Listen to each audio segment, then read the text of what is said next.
देखिए, ज्योतिष में आने के पहले सबसे पहला सवाल ये उठता है। कल मेरे पास एक मैसेज आया था, व्हाट्सएप पे किसी ने मैसेज किया और ये पूछा कि sir why you believe in astrology.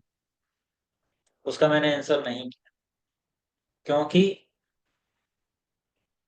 हालांकि वो सवाल बहुत मतलब का है और शुरुआत भी ऐसे ही करनी चाहिए, लेकिन सवाल को पूछने के क्रम में थोड़ी सी गलती हुई। Why you believe in astrology पूछने से पहले ये पूछना चाहिए कि why should I believe in astrology. क्योंकि ये पूछने वाला जो ये पूछ रहा है कि why you believe in astrology, indirectly वो बिलीव करता है और अपने बिलीव के लिए कारण ढूंढ रहा है।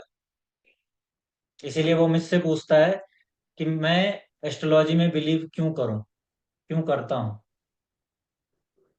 तो सवाल पूछेंगे हम 1 साल तक, ज्योतिष के हर सूत्र, हर फिनोमेना, हर घटना पर सवाल पूछेंगे, लेकिन वो सवाल जेन्युइन और लॉजिकल होने चाहिए, लॉजिकल लगने नहीं चाहिए। ठीक है। और इस जर्नी में कई बार ऐसा हो सकता है कि हम गलत सवाल ही कर दें। ज्योतिष में भी जब हम आए हैं तो हमें सबसे पहले ये पूछना पड़ेगा कि ज्योतिष काम कैसे करता है। कारण क्या है कि हमारे ऊपर आसमान में उड़ने वाले ऐसे ग्रह और नक्षत्र जो मौजूद हैं आसमान में कई प्रकाश वर्ष दूर, वो हम पर असर कैसे डालते हैं, कारण क्या है उनके असर डालने का। और हमारे ऋषियों ने अगर इस विज्ञान को हमारे सामने रखा है तो इस विज्ञान को कैसे ढूंढा होगा।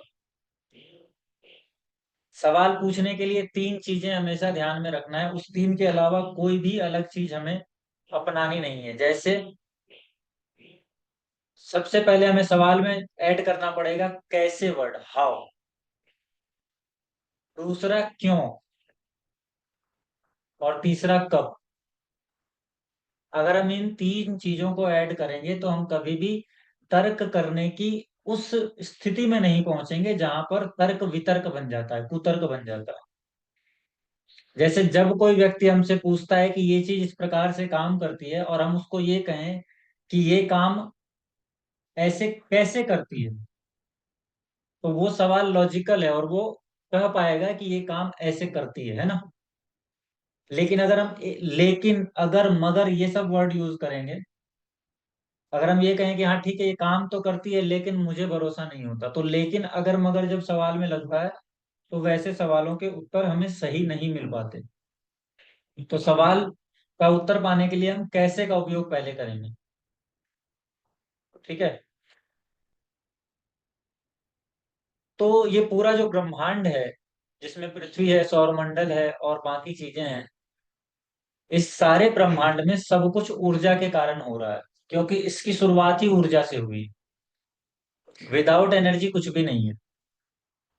हम यहाँ पर मौजूद हैं, लेकिन हमारे आसपास रहने वाली सारी चीजें, हमारे पास जो बॉटल है जिससे हम पानी पीते हैं, हमारा जो तकिया है जो हम रोज लगाते हैं, हमारा जो बेड है, वो सब चीजें अपनी एनर्जी हम पर इम्पैक्ट पहुंचाती है। उसकी जो एनर्जी है वो हम पर आती है। और बिल्कुल इसी तरीके से हर चीज, हम भी उसको इम्पैक्ट करते हैं, जो भी चीज हमारे आसपास है। ये सारा ऊर्जा का खेल है।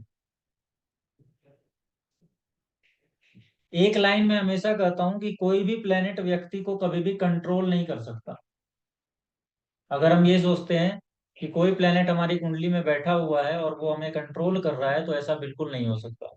सारे प्लेनेट सिर्फ हमें इन्फ्लुएंस करते हैं, लेकिन हमारे इन्फ्लुएंस होने का मामला इतना गंभीर है कि हम उसको कंट्रोल समझ लेते हैं।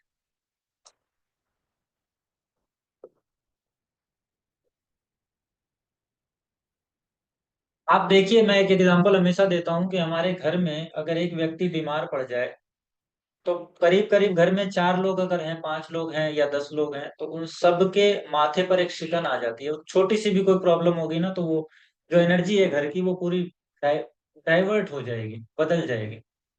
खुशहाल जो मामला सबके स्वस्थ होने पर होता था, वो खुशहाल मामला दिखाई नहीं पड़ता। कई बार तो ऐसा भी होता है कि पड़ोस में रहने वाले किसी व्यक्ति को भी दुख होने लगता है, या उसका भी मन नहीं लगता, या वो कुमलाया हुआ सा मन उसका हो जाता है। क्यों हो जाता है? क्योंकि एनर्जी इम्पैक्ट करती है। हम सभी लोगों की एनर्जी हमारे आसपास मौजूद हर चीज को इम्पेक्ट कर रही है। किसी भी कुंडली में जब आप देखते हैं तो शनि के कुछ कॉम्बिनेशंस होते हैं, उन कॉम्बिनेशन से एक बहुत खास बात आपको पकड़ में आएगी। वो ये कि वो व्यक्ति अपनी चीजों के प्रति बहुत गंभीर होता है, पुरानी चीजें भी फेंकता नहीं है। बहुत सारे लोग आप में से भी ऐसे होंगे जिन्होंने अपनी पैंट नहीं खरीद ली लेकिन पुरानी को फिर भी रखे हैं संभाल कर। ये वो एनर्जी के लगाव के कारण होता है। वो पैंट या वो बेल्ट या वो पर्स आपसे छूटता नहीं है, फेंक नहीं पाते आप उसको।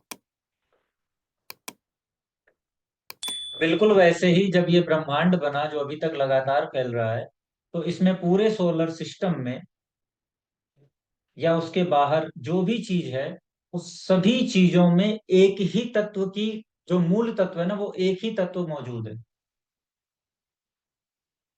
और इसीलिए हम, आप कह रहे हैं ना कि आप मेरे से कनेक्ट कर पाते हैं, आप एक्चुअली मुझसे कोई नहीं कनेक्ट कर रहा, वो सब आप अपने आप से कनेक्ट कर रहे हैं। वो तत्व जो आप में मौजूद है और मुझ में भी मौजूद है, वो आपको एक फीलिंग देता है रिलेशनशिप की। हम रिलेट कर पाते हैं। और जब हम रिलेट कर पाते हैं, तो फिर आपके रिलेशन के कारण एक चीज में घटने वाली कोई घटना दूसरी चीज में असर करती है। जैसे अभी आपको पता होगा, बहुत सारे लोगों को, वैज्ञानिकों ने ये खोज निकाला है कि प्रकाश की गति से भी ज्यादा तेज हम इंफॉर्मेशंस को भेज सकते हैं। वो प्रकाश की गति से भी ज्यादा तेज जा सकती है इंफॉर्मेशन। क्योंकि एक प्रयोग किया गया और ये देखा गया, एक थ्योरी सामने आई है, वो ये कहती है कि अगर हम यहाँ पृथ्वी पर किसी भी परमाणु में कोई चेंजेस करते हैं, तो कहीं करोड़ों प्रकाश वर्ष दूर दूर मौजूद कोई परमाणु जो यहाँ के परमाणु से रिलेट करता है, वहां पर उसमें चेंजेस हो जाता है।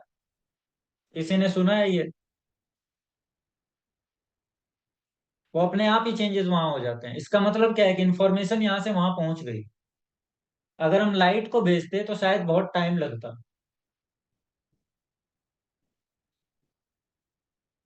और ये थ्योरी बता रही है एक्चुअली कि हम सभी जो है ना वो कनेक्टेड हैं।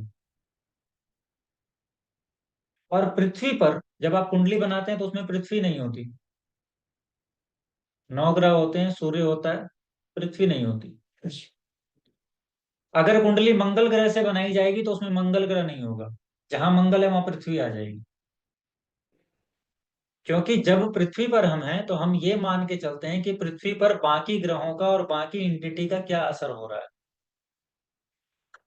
और ये असर कैसे हो रहा है? ये सारा असर सिर्फ और सिर्फ प्रकाश के कारण। हमारे जो पुराने वैज्ञानिक थे, जिनको आप ऋषि कहते हैं, वो वैज्ञानिक ही थे। जैसे उन्होंने ये समझा कि सूर्य उगता है और उसकी गर्मी हम पर असर डालती है और पृथ्वी पर जीवन का निर्माण करती है।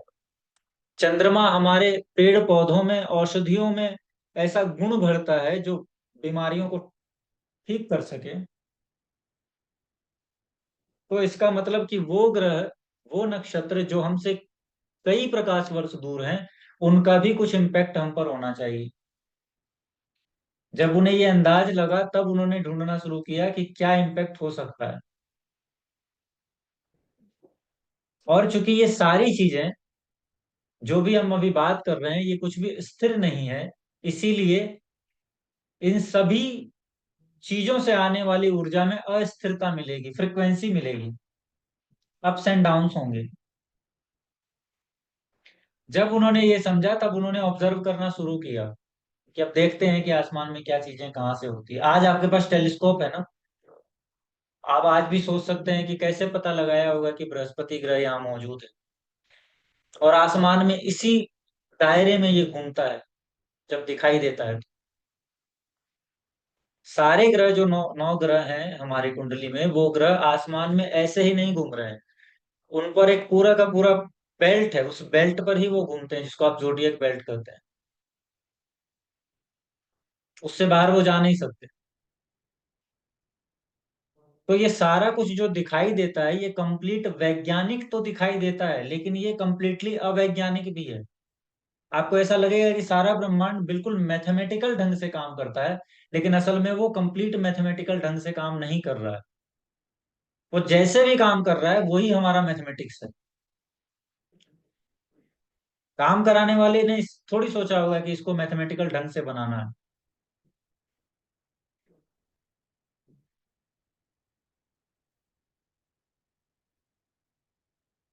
आपको पता है, आप आसमान में बृहस्पति, शनि, शुक्र, मंगल, इन सबको देख सकते हैं। सिर्फ चांद को ही नहीं, बाकी सबको भी देख सकते हैं। और ज्योतिष की जर्नी में जो अभी हम बात करने वाले हैं, वो यही बात करने वाले हैं कि आप अच्छे ज्योतिषी बनेंगे कैसे। प्रिडिक्शन के अलावा चीजें आपके पास आएगी कैसे। क्योंकि प्रिडिक्ट करने के लिए आपको प्लेनेट को देखना, कुंडली को देखना जरूरी है, लेकिन जब आप व्यक्ति को पहचानना शुरू करेंगे ना, आपके सामने कोई व्यक्ति आया और आप अगर व्यक्ति को पहचान लें, तो उसके साथ घटने वाली घटनाएं भी अपने आप उसकी चेतना के द्वारा आपको पता चलने लगेगी। और ये तब होता है जब आप प्लैनेट्स को समझ जाते हैं, प्लैनेट से बात करने लगते हैं, प्लैनेट्स को फील करने लगते हैं।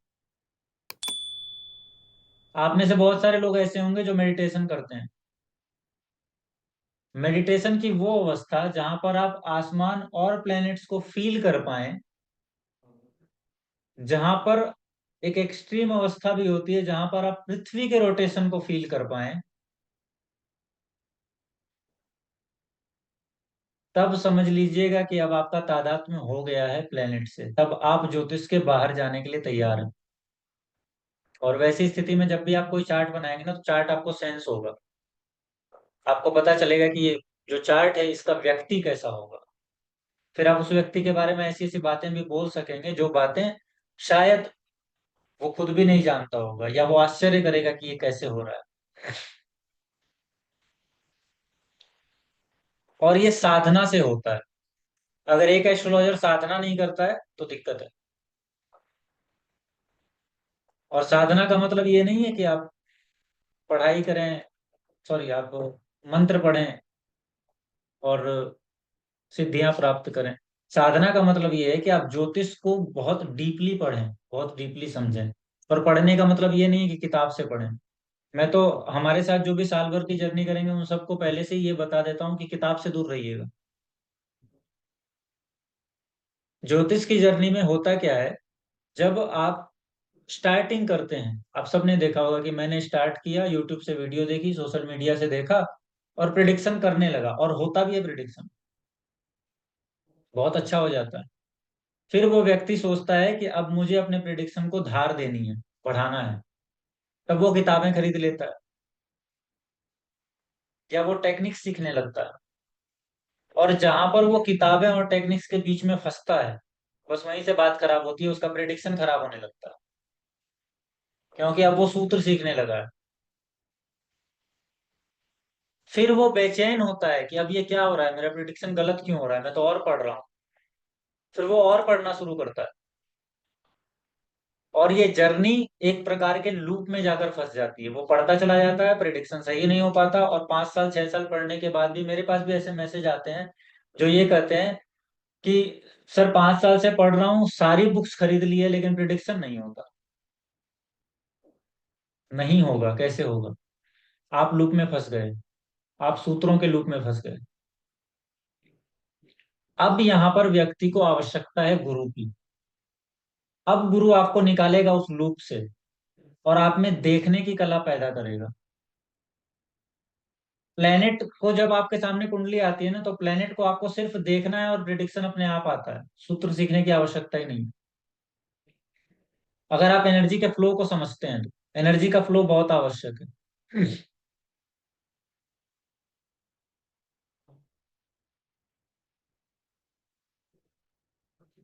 अगर एनर्जी का फ्लो आपको नहीं आता है, तो फिर आप शायद चीजों को समझ पाने में बड़ा मुश्किल सा फील करेंगे। मैं आपके सामने एक चार्ट शेयर करता हूँ।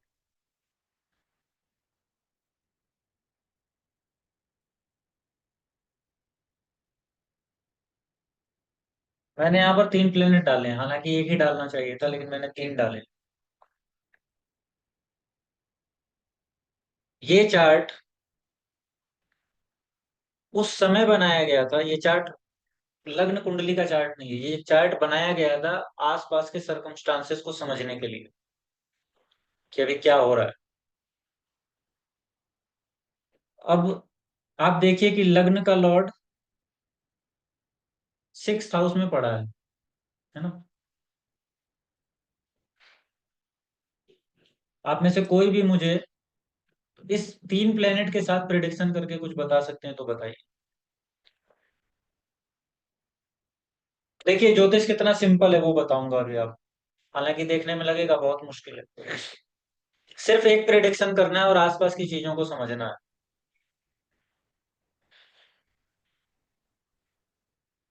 आप में से कोई अनम्यूट कर लीजिए।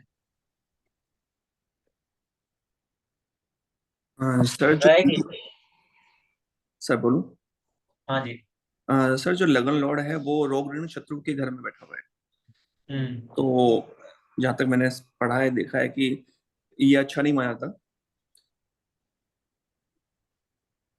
क्योंकि लगन लॉर्ड रोग ऋण शत्रु के घर में है। और और केतु देखा जाए जैसे 4th हाउस में बैठा हुआ है, तो केतु डिटैचमेंट देता है। और हम्म, प्रिडिक्शन अच्छा और बुरे से बाहर निकलना है, ज्योतिष यही है कि हम अच्छे और बुरे से बाहर निकलें। प्रिडिक्शन कीजिए। सर लगन लॉर्ड अगर 6th हाउस में जाता है तो ये कहा जाता है कि व्यक्ति संसारिक समस्याओं से घिरा रहेगा, क्योंकि छठा हाउस ओवरऑल संसारिक समस्याओं को ही रिप्रेजेंट करता है। ध्यान से सुनिएगा इस बात को कि ये चार्ट लग्न चार्ट नहीं है। ये चार्ट बनाया गया था सिचुएशन को समझने के लिए कि अभी क्या घटना आसपास हो रही है। और जब ये चार्ट बनाया गया तब मेरी किसी से बात हो रही थी। अब मुझे ये जानना था कि वहां क्या होगा या वहां क्या हो रहा है।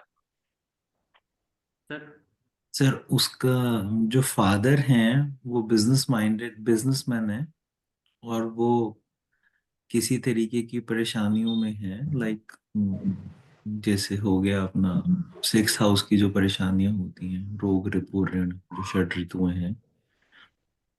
बट उनकी जो फैमिली है, जो उनकी मदर है, she is a pious lady, और वो स्पिरिचुअली इंक्लाइंड है। और ठीक है साहिल जी। ललिता मैम है यहाँ?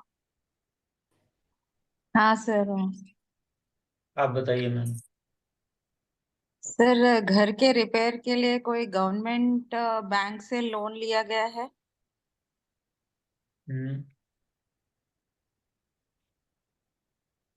और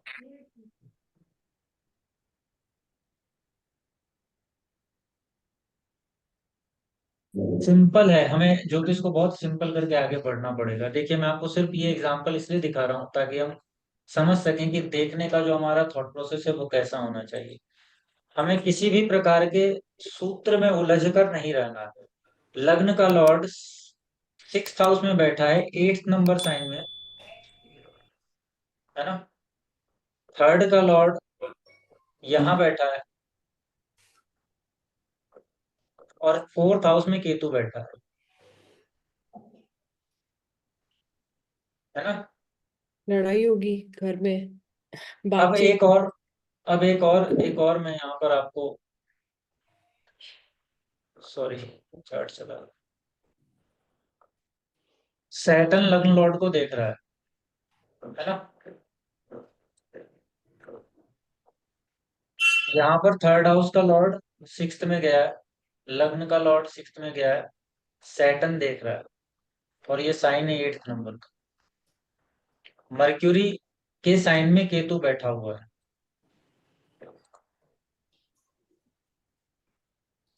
ये चार्ट कहता है कि व्यक्ति किसी को फोन करेगा और खबर मिलेगी कि किसी की मदर हॉस्पिटलाइज्ड है और सीवियर प्रॉब्लम से जूझ रही है। सैटर्न और जुपिटर दोनों की दृष्टि 6th हाउस पे है। जिससे बात हुई मेरी, उनकी मदर हॉस्पिटलाइज थी और उनको कैंसर की जो कीमोथेरेपी की जो गोलियां होती है उसका रिएक्शन हो गया था। React Scorpio.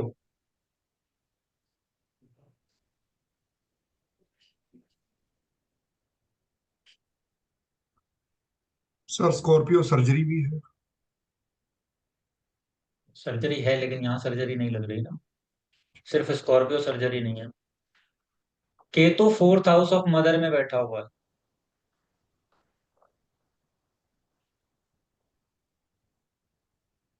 मर्क्यूरी के साइन में, फोर्थ हाउस मदर के साइन में।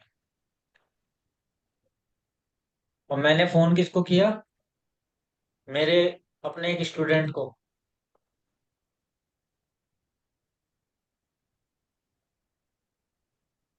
सर ये फोन का कैसे पता चला? सॉरी, फोन का कैसे रिलेट किया? अभी चार्ट को समझिए, बाकी चीजें और समझाऊंगा मैं आगे धीरे धीरे। Communication third house of calling.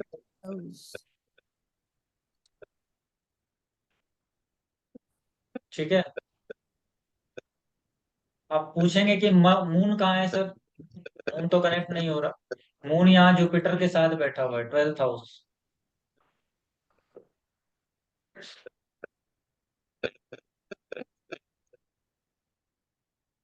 तो ज्योतिष है ना, बस सिर्फ व्यक्ति तक सीमित नहीं है। ज्योतिष व्यक्ति से आगे आसपास के इन्वायरमेंट, उसके अलावा मृत्यु हो चुके व्यक्ति से भी सीमित है। ज्योतिष में आपको यह भी बताया जा सकता है कि आपने आज रात को सपना क्या देखा होगा, इसकी भी प्रैक्टिस है पूरी। और उससे प्रेडिक्ट भी किया जा सकता है कि उस सपने से जो आपने देखा है उससे क्या ऊर्जा क्रिएट हो रही है, क्या बन रहा है उससे।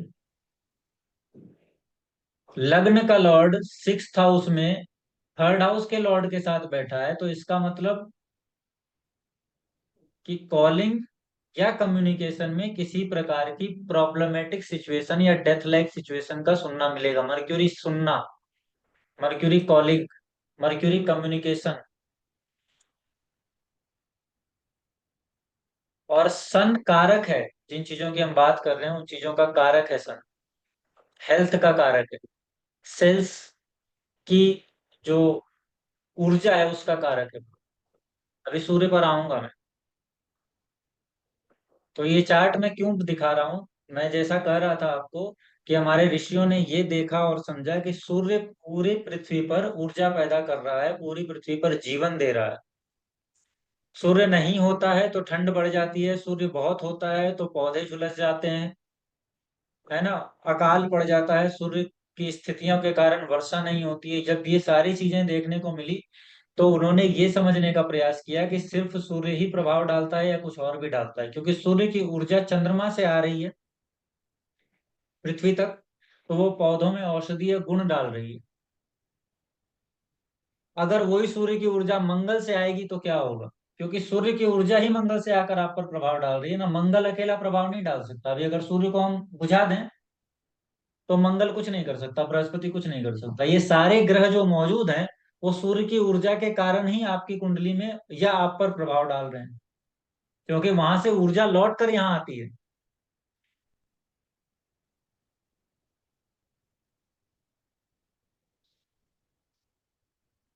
पृथ्वी की जो मैग्नेटिक फील्ड है उसका बहुत आवश्यक योगदान है यहाँ पर जीवन होने के लिए।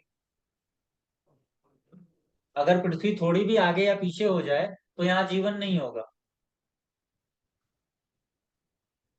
जैसे शुक्र पर नहीं है और बाकी ग्रहों पर नहीं है,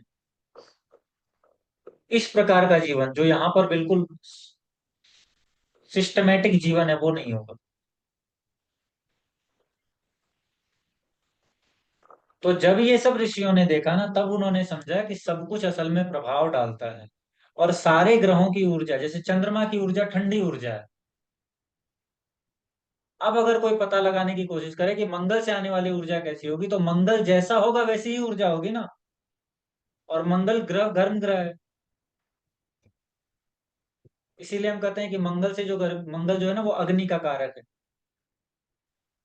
मंगल जब पीड़ित हो जाता है तो घाव, फोड़े, फुंसी, एक्सीडेंट करवाता है।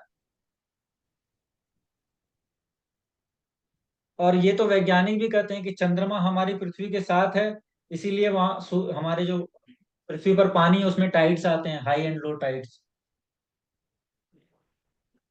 सूर्य की तो बात छोड़िए, अगर चंद्रमा को भी हटा दिया जाए तो भी यहाँ पर सिस्टमेटिक जीवन नहीं हो सकेगा। क्योंकि जीवन का सबसे पहला जो स्टेप था वो समुद्र ही था।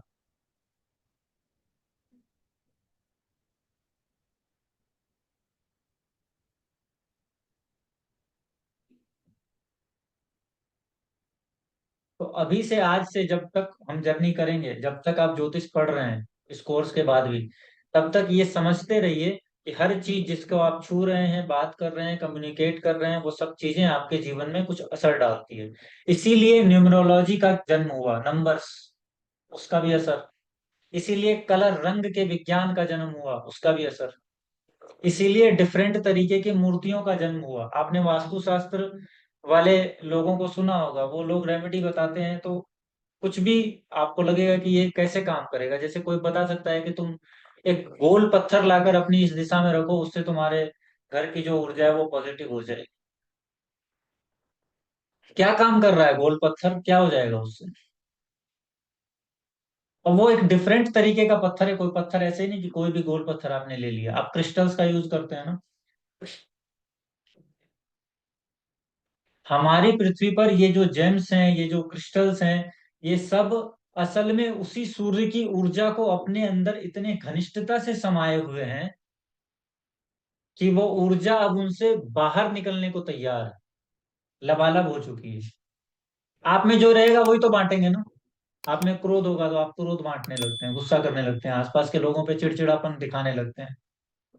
आप शांत हो जाएं तो आसपास के लोगों को भी शांत कर देते हैं। इसी प्रकार से जब पृथ्वी बन रही थी, तो हमारे सौरमंडल में मौजूद बहुत सारे ऐसे तत्व थे जो पृथ्वी से लगातार टकराकर और पृथ्वी में इकट्ठे हो रहे थे। और उन्हीं हिस्सों से सूर्य भी बना है। सूर्य भी अलग नहीं है, पृथ्वी और सूर्य में कोई बहुत बड़ा भेद नहीं है।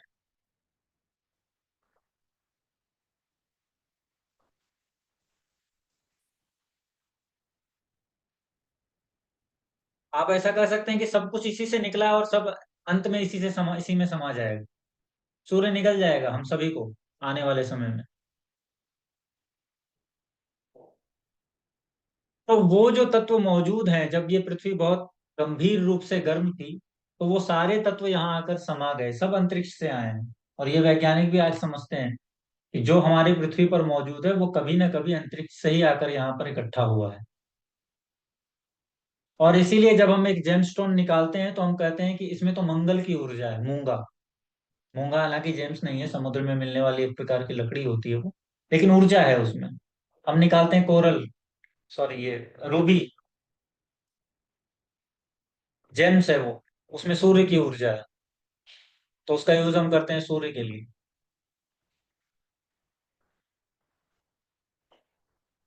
पानी का प्रयोग बहुत सिस्टमेटिक ढंग से करके आप चंद्रमा को बैलेंस कर सकते हैं।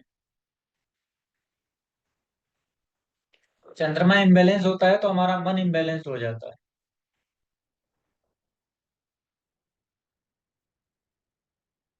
जब हमारे ऋषियों ने ये सब कुछ समझा, तब उन्होंने बिल्कुल वही व्यवस्था प्राप्त कर ली जो अभी मैं बात कर रहा हूँ, प्लेनेट से बात करने की।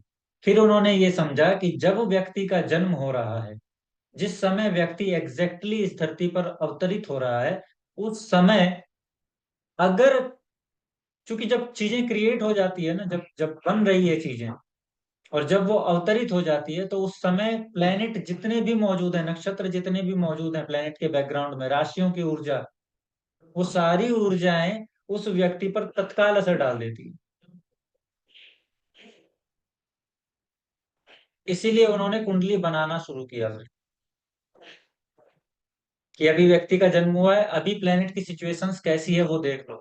उससे पता चलेगा कि घटना कैसे घट रही है। जैसे मैंने आपको अभी एक चार्ट दिखाया ना, पता चल गया कि घटना क्या हो रही है, चल क्या रहा है। और ये चीजें और भी आगे बढ़ती है। जैसे हमारी कुंडली में बहुत सारे प्लैनेट्स और बहुत सारे हाउसेस जो हैं, उनको हम समय समय पर एक्टिवेट करते रहते हैं। अगर हम कुछ करते हैं तो कुछ एक्टिवेट होता है।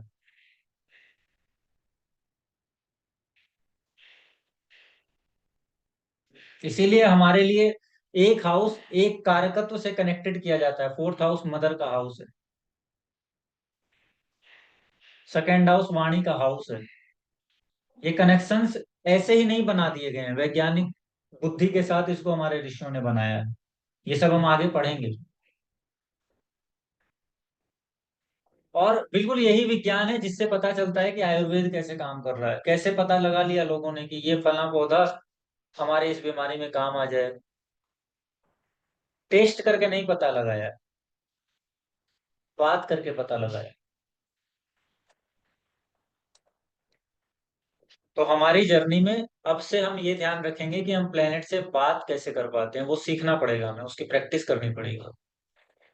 दूसरा एक और पॉइंट है कि अब मैं आपके सामने एक और स्लाइड शेयर करता हूँ।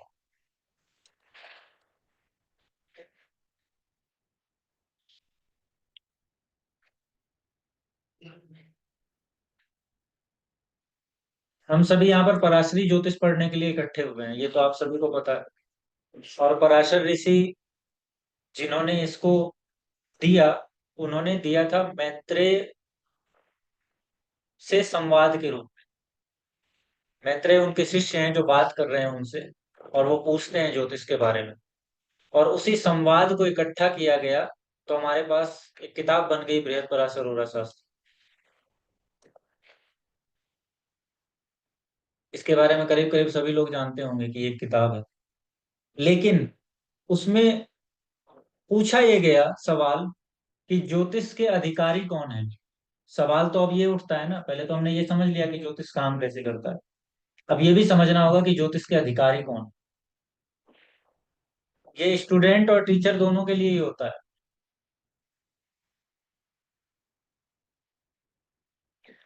मैं स्लाइड शेयर करता हूं, आप देखिए।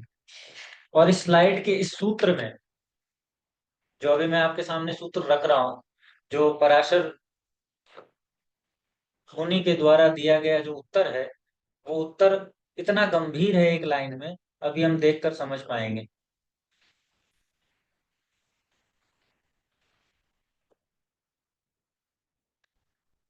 देख,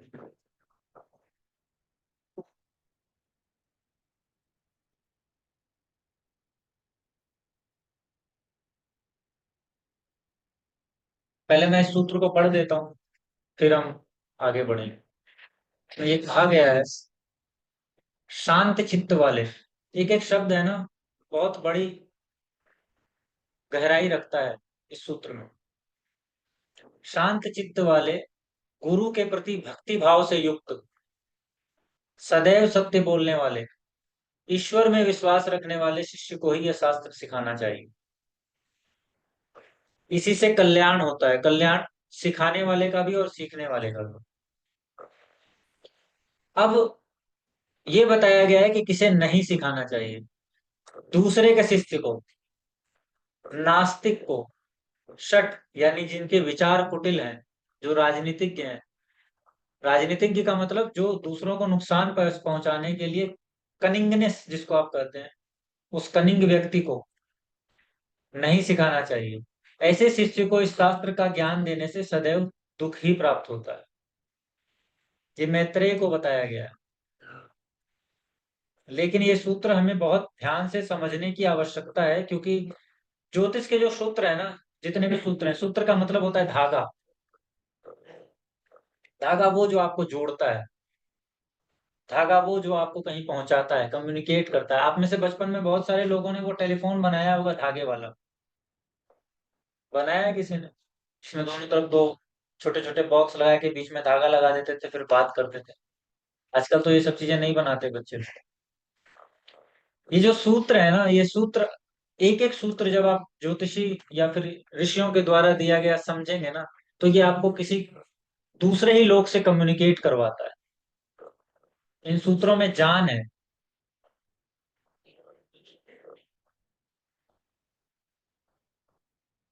अच्छा देखिए, एक मेरे पास एक कमेंट आया है, ये पर्सनली आया है, जब मैंने वो चार्ट शेयर किया था तब। I have a similar chart of a person but of Sagittarius ascendant and his father died. फिर से डेथ की सेम तरीके का चार्ट है, उन्होंने फादर की डेथ को कंफर्म किया है।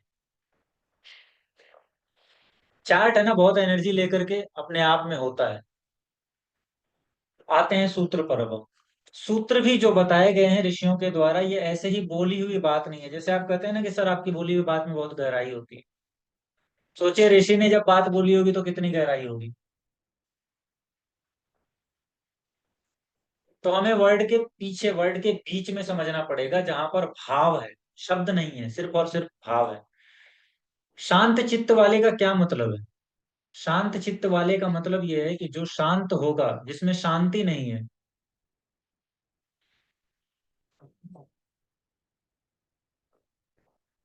वो ज्योतिष के सूत्रों से वो नहीं निकाल पाएगा जो बीच में है।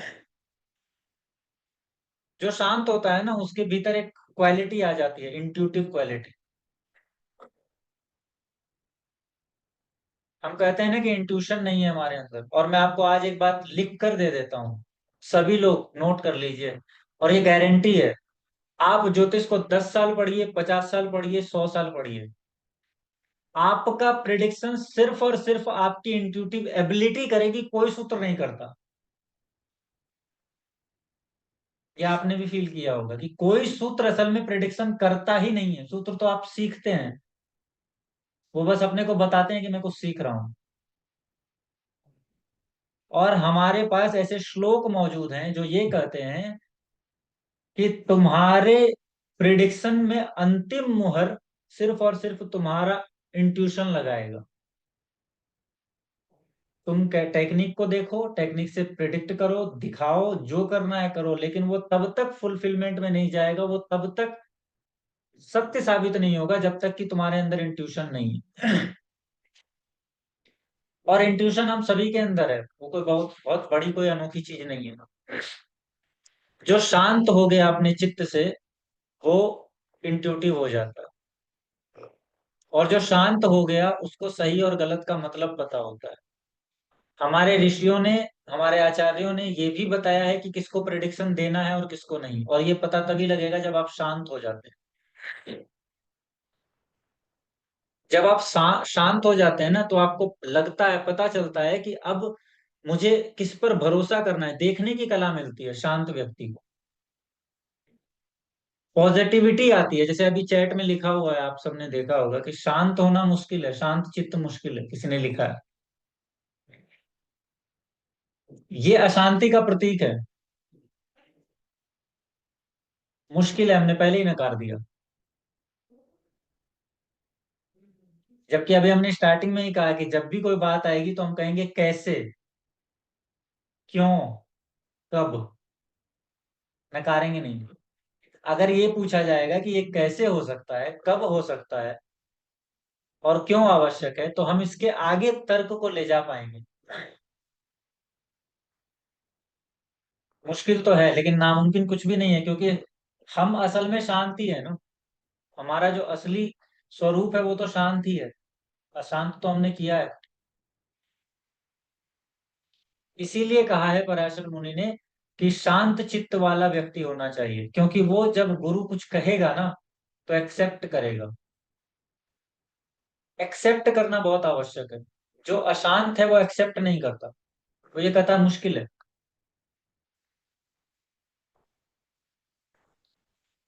एक और आपको बहुत गहराई वाली बात बताता हूं, जो मैंने अभी तक जाना समझा है, कि कोई भी सूत्र अगर मैंने प्रयोग किया है और 1000 बार प्रयोग करने पर वो 1000 बार सही साबित होता है, ज्योतिष का सूत्र, और वो सूत्र अगर मैं आपको दूं और आप में भरोसा नहीं है, तो वो 1001वीं बार फेल हो जाएगा।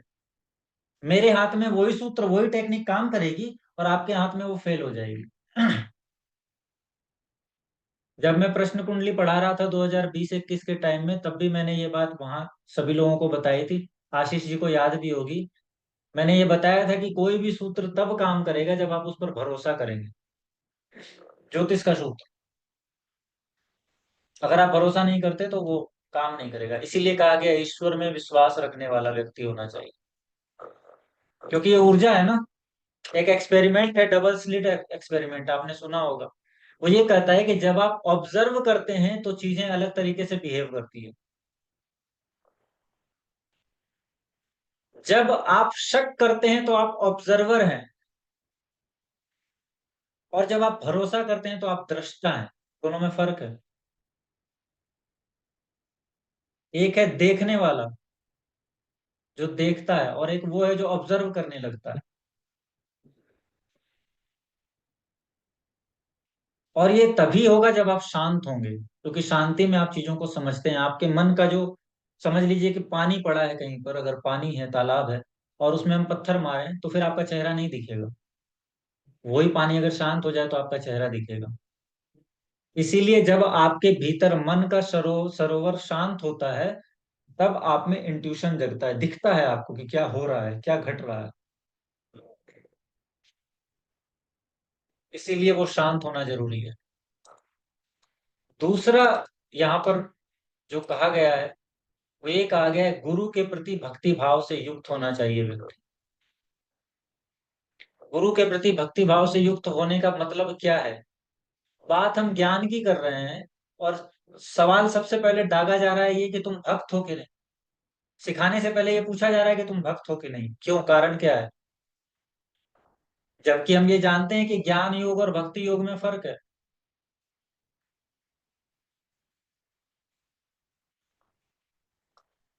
असल में जिस फर्क को हम समझते हैं, वो फर्क अलग नहीं करता है ज्ञान योग और भक्ति योग।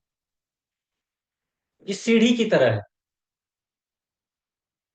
ज्ञान योग में परिपूर्णता पाने के लिए भक्ति योग का सहारा लेना पड़ता है। नहीं तो आप ज्ञान को कैसे मानेंगे, भरोसा नहीं करेंगे ना। वैज्ञानिक ये कहता है कि किसी बात को काटो छाटो, गणित लगाओ, फिर जो रिजल्ट आए उसको मान लो। और हमारी जो व्यवस्था है वो ये कहती है कि पहले मानना शुरू करो, फिर तुम जान जाओगे कि उसमें गणित क्या है, उसमें लॉजिक क्या है, उसमें बात क्या है, और वो कैसे काम कर रहा है।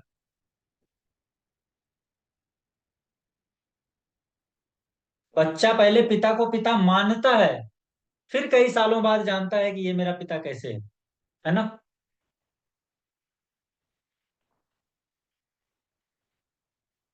तुरंत नहीं जानता कि वो कैसे है। वो पहले तो पिता पिता बोलना शुरू करता है, भरोसा करना शुरू करता है कि ये मेरा बाप है। फिर जब कुछ वर्ष बीत जाएंगे तब वो ये बात समझता है कि ये बाप है कैसे।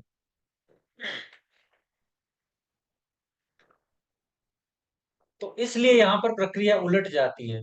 भक्त को बनना पड़ता है पहले, ज्ञान पाने के लिए व्यक्ति को भक्त बनना पड़ता है। ज्ञान का योग ये कहता है कि मुझे, मैं ही हूं जो हूं, मैं ही करूंगा जो करूंगा।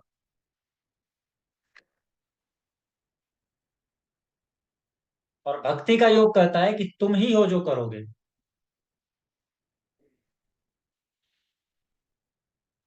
और ज्ञान और भक्त के जो रास्ते हैं उनमें दोनों में फर्क है।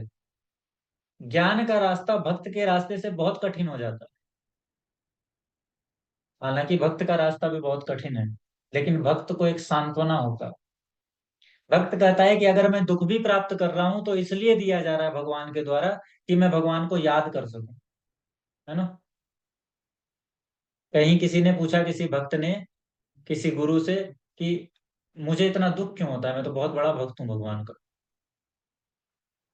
तो उसको गुरु जी ने कहा कि भगवान को याद करते हो? तो हाँ, याद करता हूँ, हर क्षण याद करता हूँ। तो जवाब यही दिया गया है कि तुम याद कर सको उसको, इसीलिए वो दुख देता है। सुखी आदमी याद नहीं करता। वो दिन था, उस भक्त की पूरी दृष्टि ही बदल गई दुख के प्रति। और जो ज्ञान के रास्ते चलने वाला व्यक्ति है ना, वो ढूंढता है कि ये दुख मुझे क्यों हो रहा है। जैसे अभी हमारे सामने भी शायद कुछ लोगों ने कहा ना कि मैं अपना दुख समाधान ढूंढने आया हूँ, कि ये क्यों हो रहा है अपने दुख का। समाधान सिर्फ ज्ञान योग ही ढूंढ सकता है। और असल में समाधान उसको भी नहीं मिलेगा, क्योंकि समाधान है नहीं। एक ही उपाय है कि जिस कारण से खोजने को चले हो उस कारण को गिरा दो, उस कारण को मिटा दो। चाहे वो भक्ति से मिटाओ कि ज्ञान से मिटाओ। इसीलिए यहाँ कहा गया गुरु के प्रति भक्ति होनी चाहिए। अगर गुरु कहता है कि ये टेक्निक काम करेगी तो वो करेगी।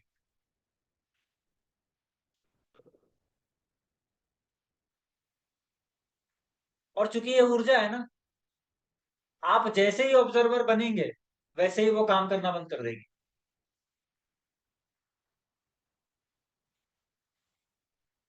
तो ये रहस्य, जो ज्योतिष का रहस्य, ये बहुत अनूठा रहस्य है, जो मैं आपको दे रहा हूँ, अपने अनुभव से पकड़ में आया है, इसीलिए आपको दे रहा हूँ। इस पर जब आप भरोसा कर लेंगे तो आपको लगेगा कि जो भी कहा गया है ज्योतिष में कुछ भी झूठा नहीं है। ये जो सवाल उठाते हैं ना, कि ये टेक्निक काम नहीं करती, वो काम नहीं करती। आज के समय में वो आवश्यक भी है, क्योंकि अब हमारा जो पूरा इन्वायरमेंट है ना वो बहुत अलग हो गया है। लेकिन अगर आपको कोई असली गुरु सच में मिलता है, कोई टीचर मिलता है, कोई पढ़ाने वाला, कोई ज्योतिष सिखाने वाला मिलता है, तो भरोसे के साथ ही आगे बढ़ना पड़ेगा, नहीं तो नहीं बन सकते आप। मेरे साथ आज से कोई 1.5 साल पहले स्टार्ट करने वाले जो लोग थे, वो आज बहुत अच्छे एस्ट्रोलॉजर के रूप में जाने जा रहे हैं, प्रिडिक्ट कर पाते हैं सिर्फ 1.5 साल में। उसका कारण यही है, ये सूत्र उनको सबसे पहले बताया गया था। इसके बाद है सदैव सत्य बोलने वाला व्यक्ति। सदैव सत्य बोलने वाला व्यक्ति और ईश्वर में विश्वास रखने वाले व्यक्ति की आवश्यकता क्या है, क्यों क्यों चाहिए हमें?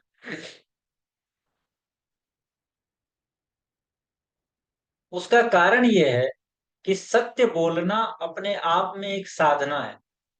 आपने देखा होगा गांधी ने एक किताब लिखी है, सत्य के साथ मेरे प्रयोग। वो कोई ऐसे ही लिखी गई बात नहीं है।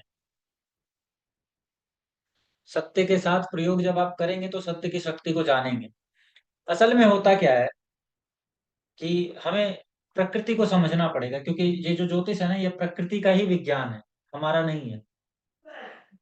जब आप लगातार सत्य बोलने लगते हैं तो आपके भीतर सत्य की ऊर्जा अपने आप को घनिष्ठ करने लगती है, और आपके भीतर जो असत्य की ऊर्जा है वो नीचे जाने लगती है। एक की क्वांटिटी बढ़ती है और दूसरे की क्वांटिटी घटने लगती है। सत्य की बात कर रहा हूं मैं, सत्य की बात नहीं कर रहा। त्रिगुण में से 3 गुणों में से जो सत है, सत तज और रम, सॉरी, सत रज और तम, वो जो सत है उसकी बात मैं नहीं कर रहा। मैं सत्य की बात कर रहा हूँ, बोलने, वाणी की बात। वाणी का जो हाउस है वो सेकंड हाउस है कुंडली में। जब आप लगातार सत्य बोलते हैं तो सत्य बोलने से आपके भीतर सत्य की ऊर्जा इतनी घनिष्ठ हो जाती है एक टाइम के बाद, कि आपके सामने आया हुआ असत्य भी सत्य के रूप में आपको दिखता है। और ये 1-2 साल की बात नहीं है, लंबे वर्षों की साधना का मामला है ये। फिर क्या होता है कि सामने अगर कोई असत्य भी है, तो जब वो आपके भीतर आएगा, आपकी प्रकृति से मिलेगा, तो वहां पर सत्य की क्वांटिटी इतनी ज्यादा होती है कि वो असत्य अपने आप को परिवर्तित करके सत्य का स्वरूप दिखाने लगता है। इसीलिए आपने देखा होगा ज्योतिषी के पास कुछ लोग आते हैं, तो वो अगर गलत सवाल भी पूछ रहे हैं तो वो उस सवाल को करेक्ट कर देता है कि तुम इस बात के लिए मेरे पास आए हो। सर सच बोलेंगे तो मतलब बुरा नहीं लग जाएगा क्लाइंट को?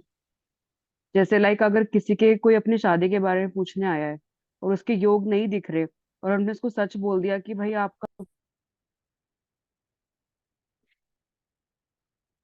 अभी सूत्र को समझते हैं, फिर बाद में क्या करना है उस पर बाद में समझेंगे। ठीक है, बीच में आप सवाल पूछेंगे तो गड़बड़ हो जाएगी। क्लाइंट की चिंता करने को हम यहाँ नहीं बैठे हैं ना। ये जो सूत्र है ये आपकी निजी बात के लिए है, क्लाइंट के लिए नहीं है। क्लाइंट तो आपको पैसा देने के लिए आया है। आप झूठ बोलिए, जो करना है वो आपकी मर्जी। फिर आप इस सूत्र से भटक जाएंगे। पराशर जी जो कह रहे हैं ये मैं थोड़ी कह रहा हूँ, पराशर ऋषि कह रहे हैं कि सत्य बोलने वाले को ज्ञान दो। क्योंकि सिर्फ ज्ञान देना नहीं है, सिर्फ आपको उसको ज्योतिष सिखा नहीं देना है, आपको ज्योतिष सीख नहीं लेना है। आप में कुछ बदलाव होना चाहिए ना। अगर आप झूठ बोलकर ज्योतिष करते हैं तो आप एक समय के बाद उस स्थिति में पहुंच जाएंगे कि प्लेनेट आपसे बात नहीं करेंगे। इतना तो छोड़िए, अभी 5 दिन पहले मेरी एक स्टूडेंट का मेरे पास फोन आया। उन्होंने कहा कि सर फलानी टेक्निक आपने सिखाई थी, उससे वो ये प्रिडिक्ट कर पाती थी कि अभी आपने कौन से कपड़े पहने हैं, आपके बेडशीट का कलर कौन सा है, ये वो। मैंने बोला ये चीज मैंने सिखाई नहीं थी, ये तो मैंने सिखाते सिखाते सिखा दी थी। अब आप इसको अगर डेमोन्स्ट्रेशन के लिए यूज कर रहे हैं तो ये काम नहीं करेगी। वो बोली मुझे काम नहीं कर रही है, पता नहीं क्या बात है। मैंने बोला आप दिखावे के लिए यूज करेंगे तो काम नहीं करेगी, क्योंकि सूत्रों में जान है। ऋषियों ने अपनी तपस्या से क्या छोड़ा? सूत्र ही तो छोड़ा ना। वो अमर क्यों हो गए? शरीर तो चला गया उनका। आज अगर आप पराशर ऋषि से बात करना चाहें तो सिर्फ एक ही माध्यम है, उनके छोड़े हुए सूत्र। इसीलिए ये कहा जाता है कि एक एक सूत्र पर बहुत गहराई से विचार करो, तब आप समझ पाओगे कि कौन सी सिचुएशंस में वो सूत्र कहे गए होंगे।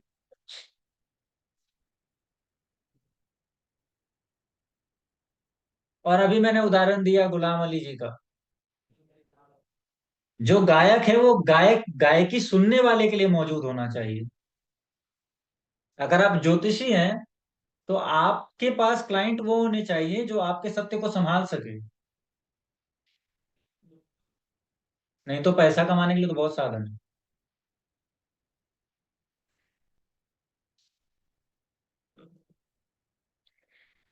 ईश्वर में विश्वास रखने वाला व्यक्ति, अच्छा सदैव सत्य की बात कर रहा था मैं, तो सदैव सत्य जब व्यक्ति बोलता है, लंबी प्रक्रिया से सत्य की साधना जब कोई कर लेता है, तो ज्योतिष में ये आवश्यक इसलिए है कि आप जब कुछ प्रिडिक्शन करें, देखिए आपके और प्रकृति के बीच एक तालमेल होना चाहिए, है ना। वो तालमेल कैसे आएगा, और वो तालमेल से होता क्या है? तालमेल से ये होता है कि प्रकृति आपको सिग्नल्स देती है कि आप सामने वाले को क्या बताएं। आपका जो क्लाइंट है ना, वो आपसे कुछ पूछने के लिए नहीं बैठा है, वो असल में आपके द्वारा इस ब्रह्मांड से पूछ रहा है। और आप कुछ भी नहीं है उस मोबाइल फोन के अलावा, जिससे कि आप ब्रह्मांड से आने वाली तरंगों से बातें सुन लेते हैं दूसरे की। तो आप उस मोबाइल फोन की तरह बस एक मीडिएटर हैं, जिससे कि आपका क्लाइंट प्रकृति की बातें आपके मुंह से सुनेगा।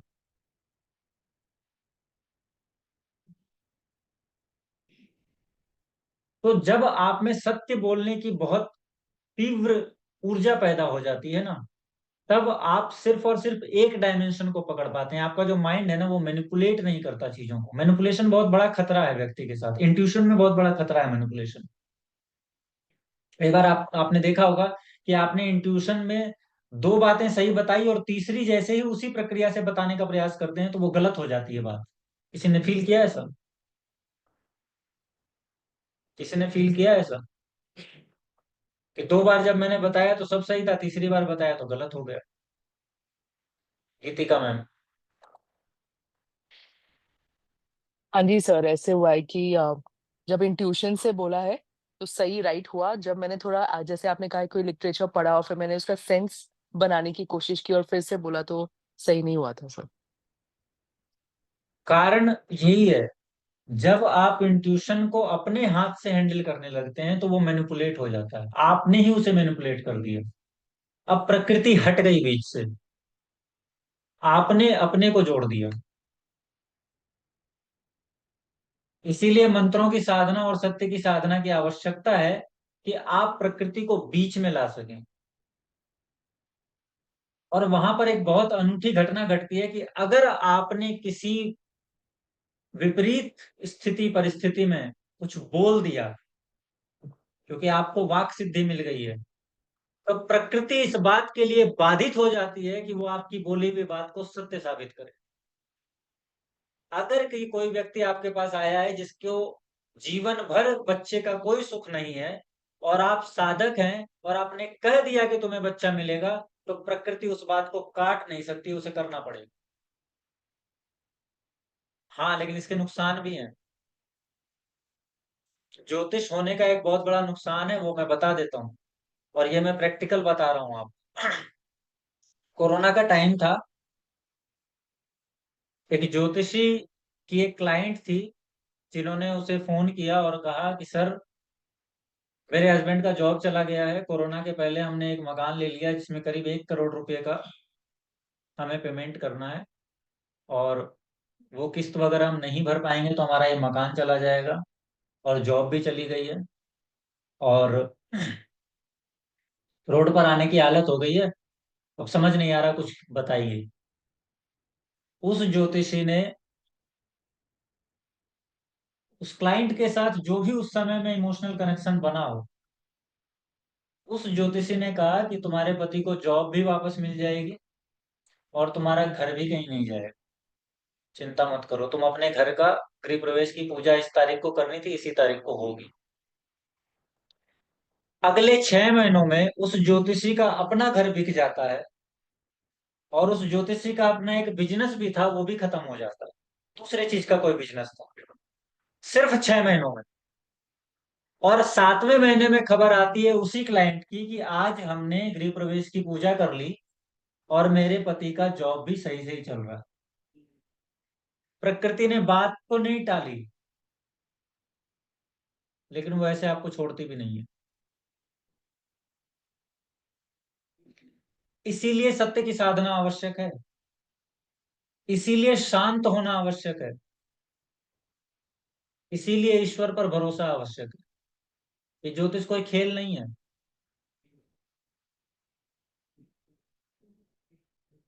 और उस ज्योतिषी को मैं जानता हूं, उसका आज तक घर नहीं है अपना। वो इंतजार कर रहा है कि अब उसका घर कब बनेगा, कब उसको प्रकृति इस बात के लिए क्षमा करेगी। तो अगर कोई मुझसे पूछता है कि अगर हमने क्लाइंट को झूठ नहीं बोला तो क्या वो नाराज नहीं हो जाएगा, ध्यान रखिए कि अगर प्रकृति आपसे नाराज हो गई तो आप क्या करेंगे।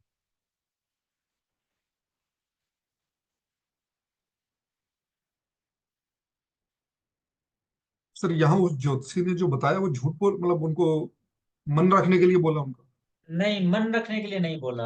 ऐसा होता है ना, हम किसी से बायस्ड हो जाते हैं और उसके दुख से खुद भी दुखी हो जाते हैं, फिर उसको बोलते हैं कि तुम्हारा दुख मिट जाएगा। ऐसा होता है ना, जी। कि भगवान तुम्हें सुख दे, आशीर्वाद कहिए या ब्लेसिंग्स कहिए, कुछ भी कहिए। उसके जी। मुंह से जो निकला वो तो निकल गया ना।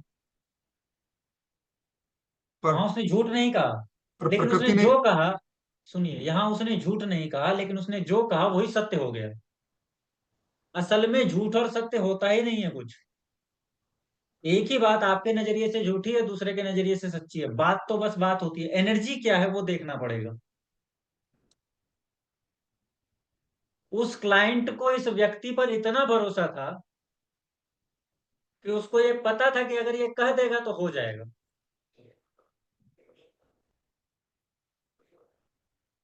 भगवान से भी ज्यादा। तो भगवान को या प्रकृति को तो सुनना था, सुन लिया। इसलिए जब हम कोई प्रिडिक्शन करें, इसीलिए मैं कहता हूं कि प्लेनेट आपसे बात करें। अगर आप बात नहीं करते हैं तो प्लेनेट आपको बताएगा नहीं, शांत नहीं है तो नहीं बताएगा, क्योंकि इमोशनली आपको प्रिडिक्ट कर देंगे कोई बात। इसीलिए लगातार ज्योतिषी को अपनी सुरक्षा के लिए भी बहुत सारी चीजें करनी पड़ती है। एक ज्योतिषी अगर बहुत पूजा पाठ नहीं करता है, साधना नहीं करता है, तो उसका असर, उसके ज्योतिष के पूरे कर्म का असर उसको देखने को मिलेगा। इसीलिए बहुत सारे लोगों ने कहा कि ज्योतिष की विद्या शापित विद्या है।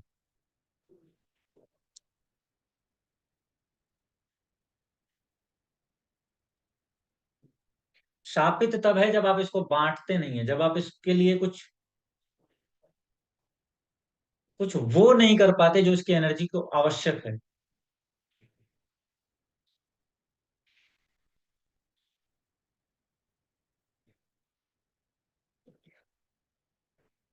मैं कुछ बोलूं? कौन? मिस सोरेन मिश्रा जी। हाँ, बोलिए। एक्चुअली मैं पहले तो प्रैक्टिस करता था बहुत सारा जो क्रिया सब, और जिसको जो बोलता था हो जाता था। और ऐसे क्या कुछ मैं अब बहुत प्रॉब्लम फंस गया हूँ इसमें। और बहुत सारा प्रॉब्लम है, घर का प्रॉब्लम है, बाहर में है, कॉलेज में है। और ज्योतिष ऐसे अपना प्रॉब्लम सुलझाने के लिए थोड़ा जानना चाहता हूँ। और विश्वास है, फिर भी बहुत सारे नेगेटिव में फंस गया हूँ, कैसे निकलूँ इसमें?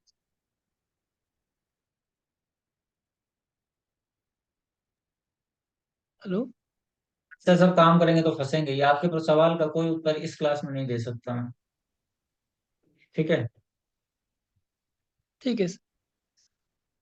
कैसे निकलूं की तो बात ये है कि जैसे घुसे वैसे ही निकलिए। आपने जो क्रिएट किया है वो तो अपने आप को इनिशिएट करेगा। प्रशांत जी।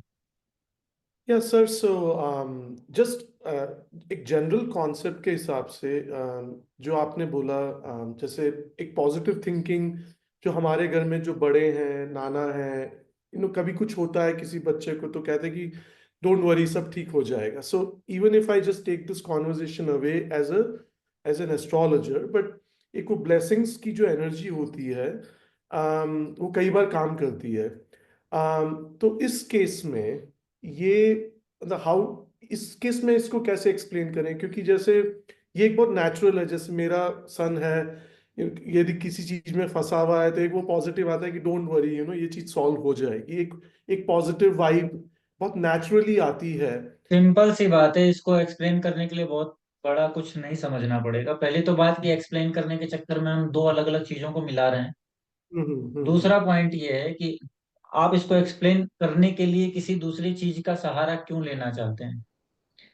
और जो बात मैंने कही वो किसी भी चीज को एक्सप्लेन कीजिए, वो बात वही रहेगी। अगर आपका पिता आपको कहता है कि जाओ तुम्हारा ये काम हो जाएगा, तो वो काम अगर उसकी ब्लेसिंग से होता है तो सीधी सी बात है कि उस पिता के पुण्य का कुछ हिस्सा उस व्यक्ति को ब्लेसिंग्स के रूप में चला गया है।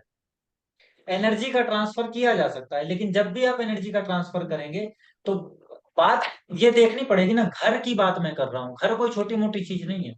हाँ एक आदमी अपने जीवन में घर जब बनाता है तो बहुत सारे लोगों का वो सपना होता है जो जीवन भर नहीं हो पाता। अगर प्रकृति ने किसी बात के लिए किसी को बाध्य किया है और आप वहां पर जाकर कुछ करते हैं तो बहुत बड़ी समस्या है। ओके।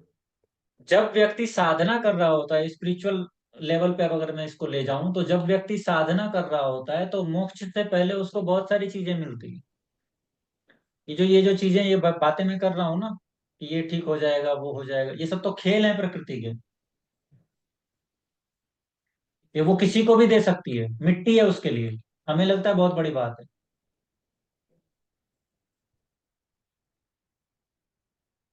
ये सब खिलौने दे करके पहले भटकाती है प्रकृति कि तुम छोड़ो मोक्ष की बात, ये लो तुम्हें शक्ति दे रहा हूं, जो बोलोगे वो हो जाएगा।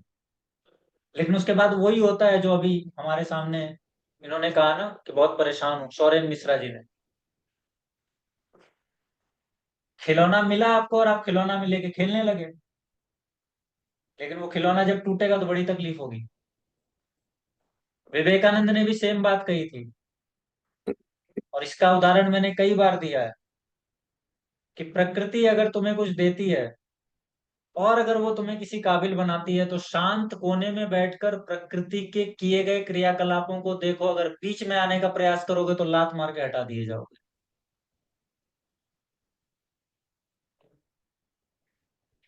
और इसीलिए हमने देखा है कि अच्छे अच्छे धुरंधरों को लात मारकर हटा देती है प्रकृति। क्यों कोई इतना नामी व्यक्ति 30 साल की उम्र में चला जाता है? क्यों 33 साल से ज्यादा का वक्त उसे नहीं मिल पाता?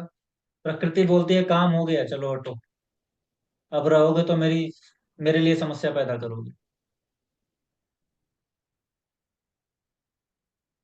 इसीलिए बड़े से बड़ा साधक बड़ी से बड़ी बीमारी से त्रस्त होता है,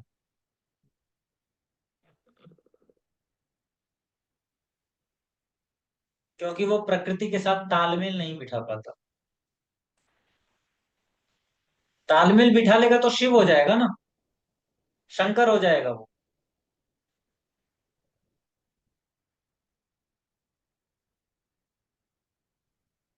और इसीलिए हर व्यक्ति से पैर भी मत छुलाइए, हर व्यक्ति को आशीर्वाद भी मत दीजिए अगर आपके पास, क्योंकि आप जब देंगे तो वो जो आपके पास है वो आपके पास से चला जाएगा।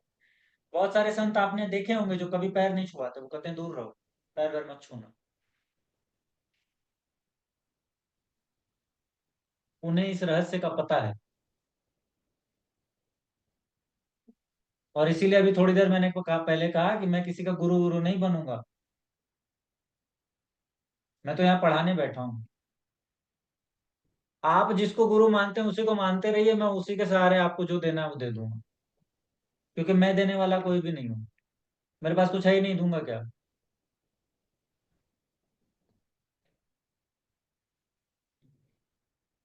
God it, thank you sir. प्रकृति जो है ना वो बहुत, ये जो पूरा ब्रह्मांड है ना, ये बहुत सिस्टमेटिक है, बहुत कुछ भी खोएगा नहीं। ध्यान रखिए कि आपने अगर एक सुई भी पैदा कर दी है तो वो किसी भी, आज से 5,000 साल बाद भी वापस लाई जा सकती है। अगर मिट्टी खा भी गई है ना उसको, तो आज से 5,000 साल बाद उसको वापस लाया जा सकता है। वो विज्ञान हमारे पास नहीं है, लेकिन उसकी थ्योरी पूरी अभी भी मौजूद है।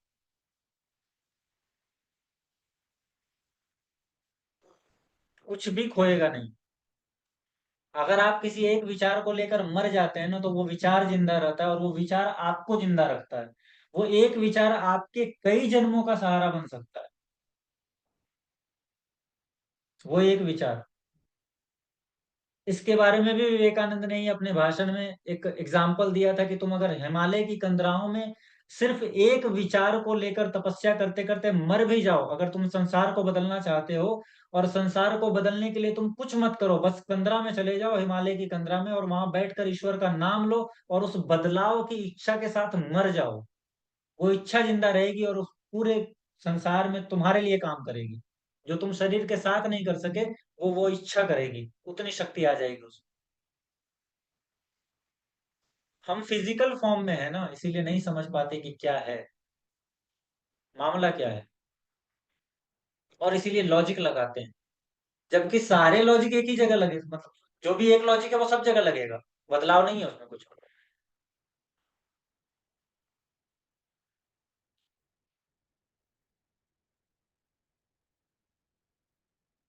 इसीलिए पूजा कीजिए, ईश्वर की आराधना कीजिए, ईश्वर में विश्वास रखिए, वो विश्वास आपको तालमेल में डालेगा।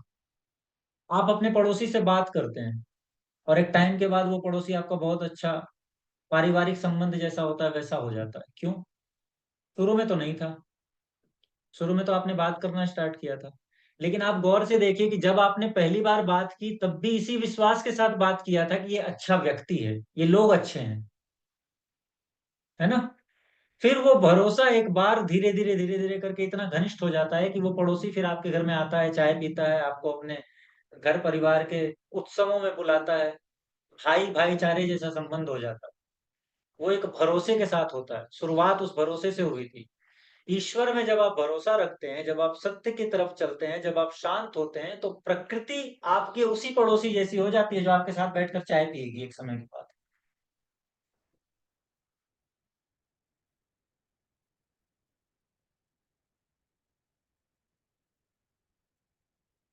और ये जितनी बातें मैं कर रहा हूँ, ये बातें करना बहुत आसान है, इसको सुनकर मजा लेना बहुत आसान है, लेकिन इसको अप्लाई करना बड़ा मुश्किल है। मैं पहले ही बता देता हूँ, ये तब तक नहीं हो सकता जब तक आपका पड़ोसी ये नहीं चाहता कि मैं इसके साथ अच्छे संबंध बनाऊं।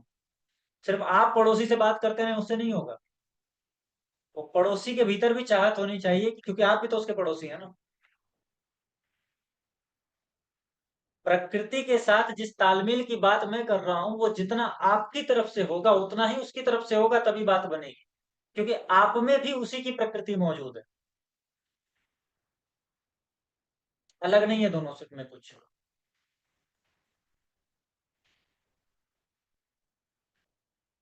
और कोई किसी ने हैंड रेज किया था, कुछ बोलना है? सर मैंने किया था हैंड रेज। हम्म, सर मैं बोलिए मैम। वैसे मुझे थोड़ा बहुत तो मिल गया आंसर। ये पूछ रही थी, आपने थोड़े पहले बताया था कि हम जब जन्म होता है हमारा तो जो भी प्लैनेट्स की स्थिति है वो ऊर्जा हमारे ऊपर एकदम से प्रभाव डाल देती है। तो सर फिर हम हाँ, जैसे जैसे आगे जीवन में बढ़ते हैं तो वो ऊर्जा वही हमारे साथ कैरी होती है, क्योंकि हम हर बार जन्म को मिल ही देखते हैं, या फिर सर प्लैनेट की स्थिति तो बदल रही है तो वो भी इम्पैक्ट उसमें एड ऑन होता रहता है। तो इसको समझना पड़ेगा ऐसे कि जैसे हम कैमरे से तस्वीर लेते हैं, तो पुराना जो कैमरा आता था आपको याद होगा, उसमें निगेटिव लगती थी, जी। वो अगर कंप्लीटली लाइट में आ जाए तो खराब हो जाती थी। तो उसका फॉर्मेट क्या था कि फिल्म के आगे एक शटर होता था और वो शटर ऐसे कुछ टाइम के लिए हटता था और वापस आ जाता था, तो जिसकी तस्वीर ली जा रही है उतनी दूर का मामला निगेटिव में वो छप जाता था, है ना?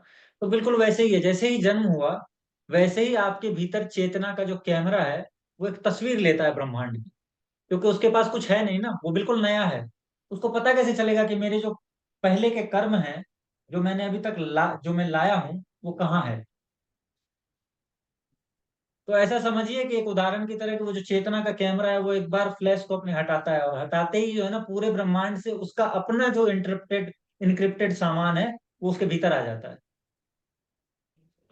जो इन्फॉर्मेशन इनक्रिप्टेड उसकी मौजूद है वो आ जाती है उस दिमाग में। अब वो जीवन भर उसके साथ एग्जीक्यूशन में लग जाएगा, उस एक एक को डिक्रिप्ट करता चला जाएगा, लेकिन उस डिक्रिप्ट करने की प्रक्रिया में वो अपना भी कुछ क्रिएट करता चला जाता है। जैसे कि तस्वीर बनाने के बाद कोई आपको उस तस्वीर के नीचे ऑटोग्राफ बना कर दे दे, तो वो तस्वीर के साथ ऑटोग्राफ तस्वीर की तरह हो गया ना। जी।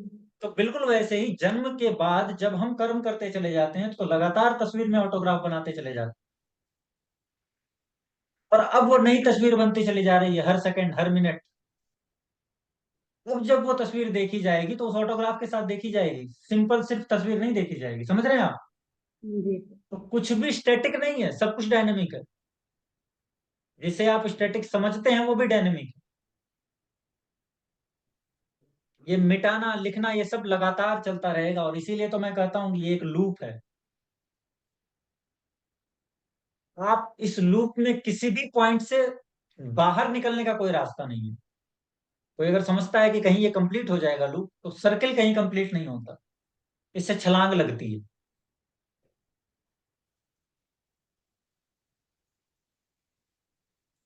हालांकि ये कंप्लीट होता हुआ सही दिखता है जब भी छलांग लगती है, लेकिन इसमें रास्ता नहीं है बाहर। यस एंजिला मैम बोलिए। सर, एक फॉलो अप क्वेश्चन है, वो इससे पहले जो पूछा था उसी टॉपिक पे पूछ सकते हैं? पूछिए सर, मैम। वो जैसे आपने बोला कि वो साइन करेंगे उस फोटोग्राफ पे तो वो भी उस फोटो का हिस्सा बन जाएगा। तो सर, हमारे एक्शंस कितना उस ओरिजिनल तस्वीर को चेंज कर सकते हैं? मतलब हमारा फ्री विल और एक्शंस, वो जो डेस्टिनी जिसके साथ हम पैदा हुए हैं, उसको कितना हम बदल सकते हैं? मैं आपसे रिक्वेस्ट करता हूँ, आप तो कोर्स में ना है ना हमारे पास हाँ जी, हमारे हाँ जी। साथ, आप हाँ इस जी। क्वेश्चन को एज इट इज नोट कर लीजिए, ओके। क्योंकि इसका आंसर थोड़ा लंबा जाएगा। इसलिए इसका आंसर मैं बाद की क्लासेस में कर दूंगा, वेडनेसडे के दिन जब Q&A होगा उस समय इसका आंसर मैं कर दूंगा। ठीक है, इसको एज इट इज नोट कीजिएगा, ये क्वेश्चन बहुत कीमती क्वेश्चन है। ठीक है, क्योंकि ये क्वेश्चन हमारे एक थ्योरी पे सवाल उठाता है। ये जो हम सुनते आ रहे हैं ना कि कर्म से भाग्य बदलता है, हम्म। जो ये लोग कहते हैं ना कि कर्म में भरोसा रखो, कर्म से सब कुछ होता है, ये उस पर सवाल उठाता है कि कर्म कितना बदल सकता है उस फोटोग्राफ। हम्म। ठीक है, तो अभी शॉर्ट में उत्तर दे देता हूँ, कितना का सवाल नहीं है, कंप्लीट बदल सकता है। सवाल ये है कि आप कितना समय देते हैं और कितना एफर्ट लगाते हैं। समय बहुत आवश्यक है। समय हो सकता है कि पूरा फोटोग्राफ बदलने में 5,000 साल लग जाए।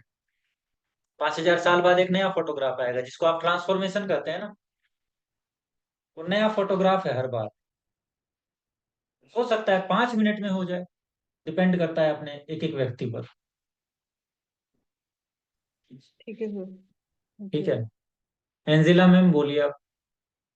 हाँ जी सर, वो जो आप बोल रहे थे ना, दृष्टा और ऑब्जर्वर वाला कॉन्सेप्ट, वो हम्म, लाइफ में कैसे अप्लाई करें?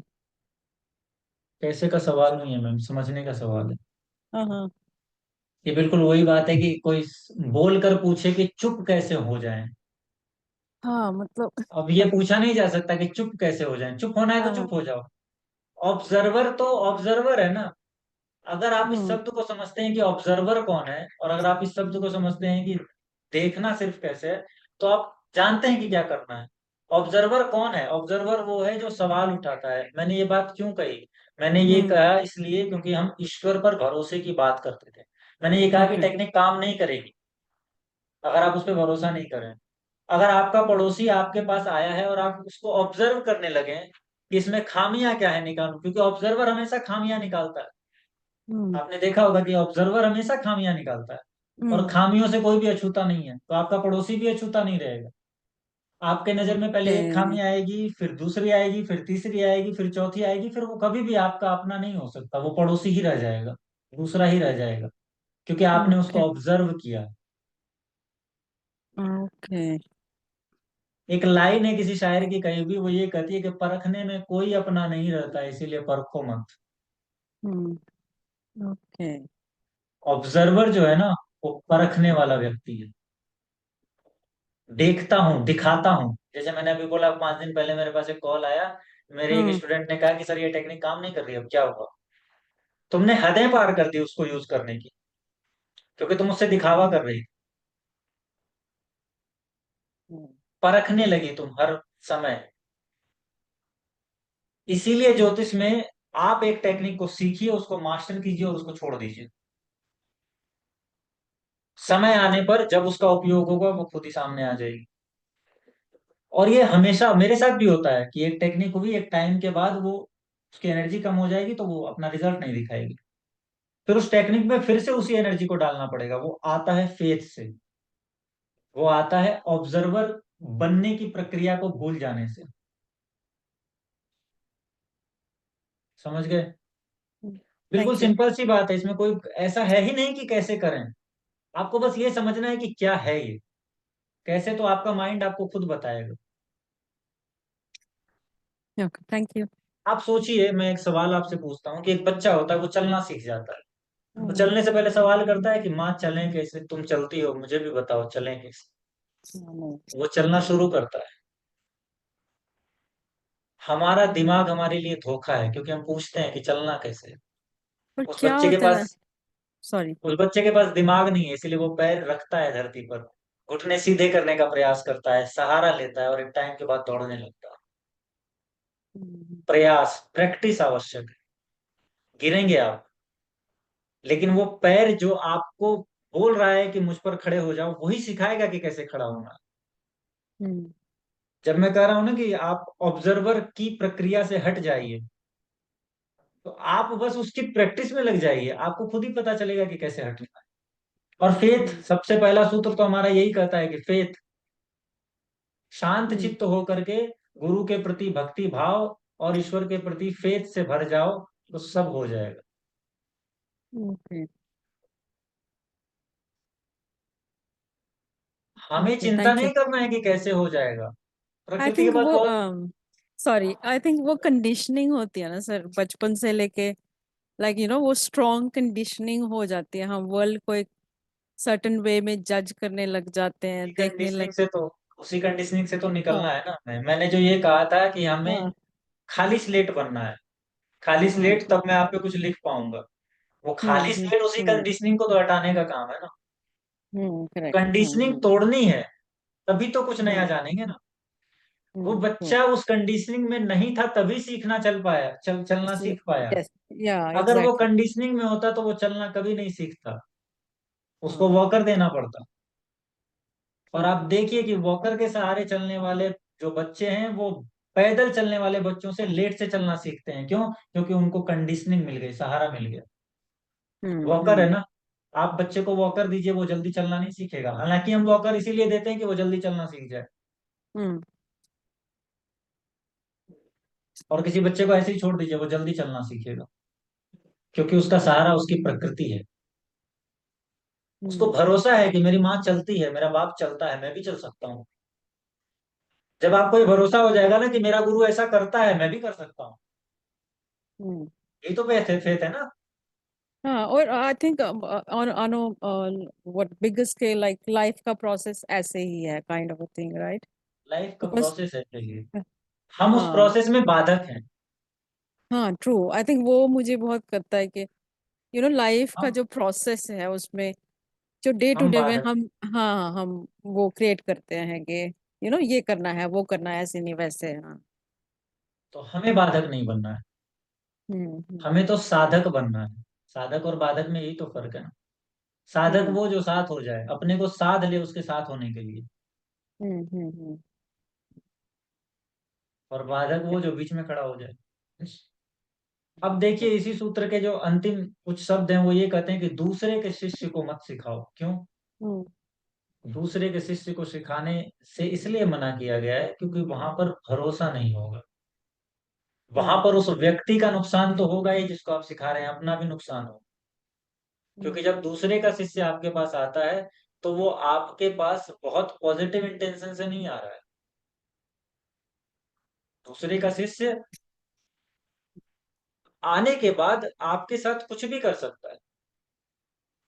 हो सकता है कि वो आपको ही गुण लगा दे। और दूसरे के शिष्य को सिखाने के कारण, जो न सिखाने का जो कारण है, उसमें एक पॉजिटिव कारण भी है। वो ये कि जब आप दूसरे के शिष्य को सिखाते हैं तो इनडायरेक्टली, चूंकि वो भी गुरु है और आप भी गुरु हैं, आप अपनी ही ऊर्जा के किसी दूसरे स्वरूप के साथ अलाइनमेंट में गड़बड़ी कर रहे हैं, प्रॉब्लम पैदा कर रहे हैं। हाँ, दूसरे का शिष्य जब आपको अपना गुरु माने तो सिखाओ।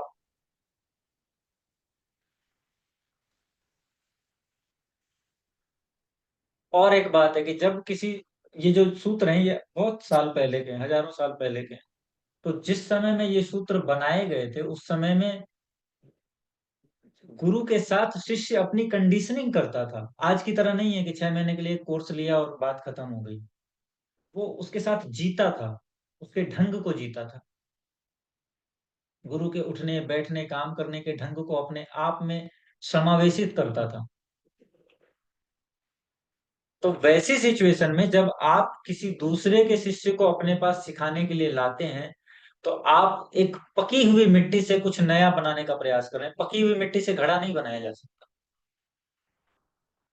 या किसी दूसरे व्यक्ति ने किसी मिट्टी को पकाने का प्रयास किया और फिर उससे कोई दूसरा व्यक्ति घड़ा बनाने का प्रयास करे, वो नहीं बन सकता ना। कच्ची मिट्टी से घड़ा बनेगा जब भी बने, कच्ची मिट्टी चाहिए। रामकृष्ण परमहंस के कुल 12 के आसपास शिष्य थे, उसमें ब्रह्मानंद, विवेकानंद, है ना, और भी बहुत सारे लोग थे। जब तक वो शिष्य नहीं मिले थे तब तक एक पागल व्यक्ति की तरह रामकृष्ण गंगा के किनारे, नदी के किनारे जाकर बहुत रोते थे। और माँ प्रकृति को आवाज लगा लगा कर कहते थे कि तू कहती थी कि वो आएंगे, वो अभी तक नहीं आए, कहाँ है वो। बहुत रोते थे। और जब वो आने शुरू हुए तो 12 के 12 आए। और वो सब के सब, बिल्कुल, कोई 10 साल, कोई 11 साल, कोई 12 साल, ऐसे लोग आए। मतलब अनसूंघे फूल आए, जिनमें कोई परत नहीं चढ़ी है, जो अभी जवान नहीं हुए हैं, वो आए। और वो शिष्य के रूप में आए क्योंकि वो प्रकृति ने भेजे थे। और वहां आसपास के लोग कहने लगे कि ये पागल है, बच्चों को पागल कर रहा है, बच्चों को बिगाड़ रहा है। तो किसी ने पूछा कि ये बच्चों को शिष्य के रूप में चुनने का क्या कारण है। सवाल उठाया।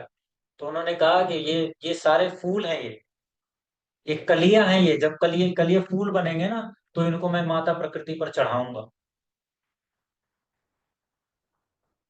और ये अगर किसी के द्वारा सूंघ लिए जाएंगे तो माँ के किसी काम नहीं आएंगे। इसीलिए सब के सब अनसूंघे होने चाहिए।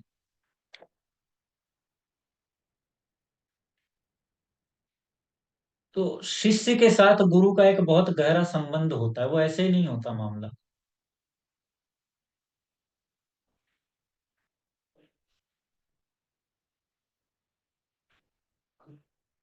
इसीलिए कहा गया कि दूसरे के शिष्य को सिखाओ मत। नास्तिक तो हम समझ ही गए, नास्तिक वो जिसको भरोसा नहीं है, वो नकारेगा।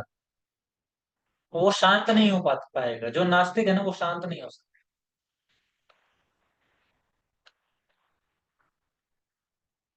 नास्तिक भी 2 प्रकार के होते हैं, एक नकारने वाले और एक सवाल उठाने वाले। सवाल उठाने वाला जो नास्तिक है ना, जो कैसे पूछता है, क्यों पूछता है, लेकिन अगर मगर नहीं लगाता है, वैसे जब नास्तिक होते हैं ना, वो कल जब आस्तिक बनेंगे तो बहुत गहरे आस्तिक बनेंगे। लेकिन एक नास्तिक वो होते हैं जो सामने वाली चीज को काटने के लिए ही आते हैं।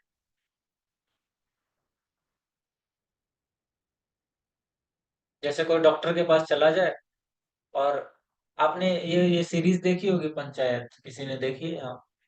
उसमें बुढ़िया कहती है पता तो नहीं है लेकिन कुछ मन में खराब खराब सा लगता है। और डॉक्टर को कहती है, डॉक्टर पूछता है क्या हो रहा है, आपको दिक्कत क्या है। वो कहता है दिक्कत, कहती है कि दिक्कत का तो पता नहीं है लेकिन कुछ अच्छा नहीं लगता है। फिर वो डॉक्टर कहता है सिर में दर्द है, नहीं सिर में तो दर्द नहीं है लेकिन कुछ अच्छा नहीं लगता है।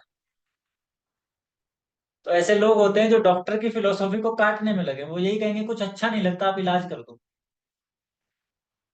पेट दर्द सिर दर्द का तो पता नहीं है। तो ये जो फिलोसॉफी है ना, ये नास्तिक वाली फिलोसॉफी है।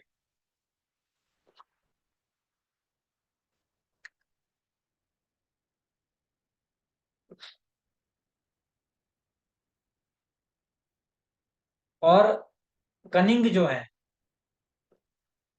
जो कनिंग है, वो एक समय के बाद अपने ही सिखाने वाले का या तो दुश्मन बन बैठता है या खुद का ही दुश्मन बन बैठता है। क्योंकि सीधी सी बात है, जिन चीजों की प्रैक्टिस से ये तत्व आपके भीतर आएगा, उसके विपरीत प्रैक्टिस से ये सारे तत्व आपके भीतर से चले जाएंगे। इसलिए अब अभी के बाद से साल भर, 1.5 साल तक, जब तक ये जर्नी चलती है, हमें 2-3 चीजों की प्रैक्टिस करनी है। पहला ये कि किसी भी चीज को देखते समय जजमेंटल नहीं होना है, सही और गलत के चक्करों में नहीं पड़ना है। दूसरा ये कि फेथ रखना है, ये पूछना है कि टेक्निक काम कैसे करेगी। टेक्निक काम करती है या नहीं करती है, इस पर विचार नहीं देना है। तब तक ये पूछना है कैसे, जब तक कि वो सध ना जाए आपके लिए। और कई बार ऐसा होता है ज्योतिष की जर्नी में, ये जितनी बात मैं बता रहा हूँ प्रैक्टिकल बात है, ऐसा नहीं है कि कुछ भी सिर्फ बोली हुई बात है। कई बार ऐसा होगा कि आप कुछ पढ़ने का, कुछ समझने का, कुछ टेक्निक को टेस्ट करने का प्रयास करेंगे और वो होगा नहीं। मेरी बोली हुई कुछ बात भी आपको कभी कभी समझ नहीं आएगी, और अचानक से 2 महीने बाद आप बोलेंगे कि सर, 2 महीने पहले आपने जो बात बोली थी ना, वो आज समझ में आई है। जब भी कोई बात समझ में ना आए, तत्काल उसको छोड़ दीजिए। आपने 2 बार, 4 बार, 5 बार प्रयास किया, नहीं आ रहा है, उसको छोड़ दीजिए, उसको सेटल डाउन होने दीजिए। और वहां पर बस अपना थॉट डाल दीजिए कि तुम जब मेरे काबिल हो जाओ, सॉरी, जब मैं तुम्हारे काबिल हो जाऊं, तब तुम अपने आप मुझ तक चले आओ।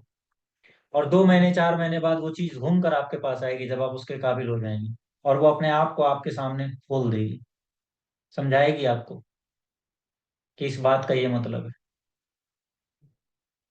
और ये घटना होगी। अब आप साल भर की जर्नी में ये सब चीजें बहुत सारे लोगों के साथ होगी। और इसीलिए रिकॉर्डिंग जब भी आपको मिलेगी, आज की रिकॉर्डिंग और आज के नेक्स्ट जो क्लास होगी, वो सारी रिकॉर्डिंग जो हमारे इनरोल किए हुए पार्टिसिपेंट्स होंगे उनको मिलेगी। क्यूएनए की सारी रिकॉर्डिंग मिलेगी। और क्यूएनए में पर्सनली मैं आप लोगों से बात करूंगा, सबसे 15-15 मिनट पर्सनली बात करूंगा। और वहां पर आपके क्वेश्चंस ज्योतिष से रिलेटेड, या आवश्यक होने पर ज्योतिष के इतर भी अगर कोई क्वेश्चन है, तो उसका आंसर अपनी बुद्धि के हिसाब से करने का प्रयास करूंगा, ताकि ज्योतिष में जो ऊर्जा का फ्लो है हम उसको समझ सकें। आज भी मैंने आपसे ज्योतिष की कोई बात नहीं की, ना तो प्लेनेट बोला, ना साइन बोला, ना हाउस बोला। लेकिन आज जो मैंने आपसे बात की है, अगर इस बात को ठीक ढंग से समझ लिया जाए, तो बहुत संभावना है कि आप ज्योतिष के मर्म को, प्लेनेट कैसे काम करता है उसके मर्म को समझ पाएंगे। ये जो जादुई बात है ना, कि कोई प्रिडिक्ट कर देता है, कोई इंट्यूशन कर देता है, आप इंट्यूशन को भी जादू समझते हैं। इंट्यूशन भी जादू नहीं है। इंट्यूशन भी अपने आप में उतना ही लॉजिकल है जितना 2 और 2 4 हो जाते हैं। इसीलिए जानने वालों ने, जो कैलकुलेटिव लोग हैं, उन्होंने कहा कि इंट्यूशन भी इंट्यूशन नहीं है, एक प्रकार की रीजनिंग है, जिसको हम इंट्यूशनल रीजनिंग कहते हैं। समझ रहे हैं आप? जादू कुछ भी नहीं है। अगर अगर आपने देखा हो सीरियल्स में कि विष्णु जी खड़े हैं और ऐसे उंगली करते हैं तो उसमें चक्र आ जाता है, वो जादू नहीं है, वो मैथमेटिकल फॉर्मूला है। हमें पता नहीं है।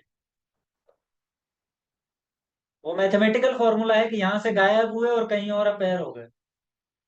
वो अपियर होने का जो फॉर्मूला है ना, वो हमें पता नहीं है, लेकिन उसकी थ्योरी है। वो काम कब करती है? इसी सूत्र पर जो पराशर जी ने दिया है, भरोसे पर।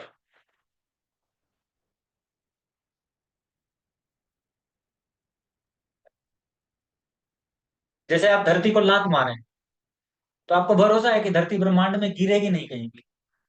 हालांकि वो हवा में है, लेकिन गिरेगी नहीं कहीं भी। तो आप धरती को लात मार सकते हैं, है ना? कूद सकते हैं आप उस पर। तो वो, ये जो भरोसा है ना, ये भरोसा जब आपके सामने प्रकृति के तत्वों के लिए आ जाता है, तो चीजें काम करने लगती है। फिर तो एक टाइम आता है कि आपको कुंडली की भी आवश्यकता नहीं है, बिना कुंडली के भी प्रेडिक्ट करेंगे आप।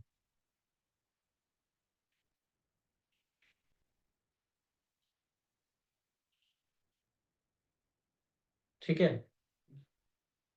तो आशा करता हूं मैं कि अब नेक्स्ट क्लास से हम प्लेनेट, हाउस और साइन पर आगे बढ़ेंगे। मैं जो हमारा कोर्स कंटेंट है वो एक बार आप लोगों को दिखा देता हूँ कि हम क्या पढ़ने वाले हैं।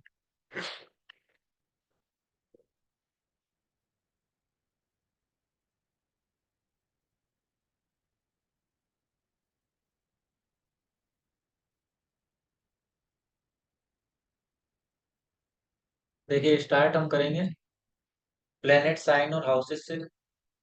ठीक है, एक्सोल्टेशन, डेबिलिटेशन और बाकी सारी चीजें करते हुए हम इसमें लास्ट में ब्लैंक चार्ट प्रिडिक्शन, विंशोत्तरी दशा, ट्रांजिट के लिए एक क्लास, अष्टक वर्ग के लिए एक क्लास, ताजिक के लिए एक क्लास, एक एक क्लास करके इस कोर्स को ऐसे बनाया गया है कि इसको एक बार करने वाले व्यक्ति के लिए ज्योतिष के सारे कॉन्सेप्ट क्लियर हो जाएं। ठीक है, उसके बाद कुछ मैं एज एक्टिवेशन भी आपको बताऊंगा कि कौन सी एज में कौन सा साइन एक्टिवेट होता है, कौन सी एज में कौन सा नवांश एक्टिवेट होता है। बाकी चीजों पर हम बात करते हुए पूरी इस जर्नी को 12 से 15 महीने में कंप्लीट करेंगे। ठीक है, किसी को अगर ये ज्वाइन करना हो तो आप वेबसाइट पर जा सकते हैं जिन्होंने ज्वाइन नहीं किया है, और मैं लिंक भी यहाँ पर डाल देता हूँ।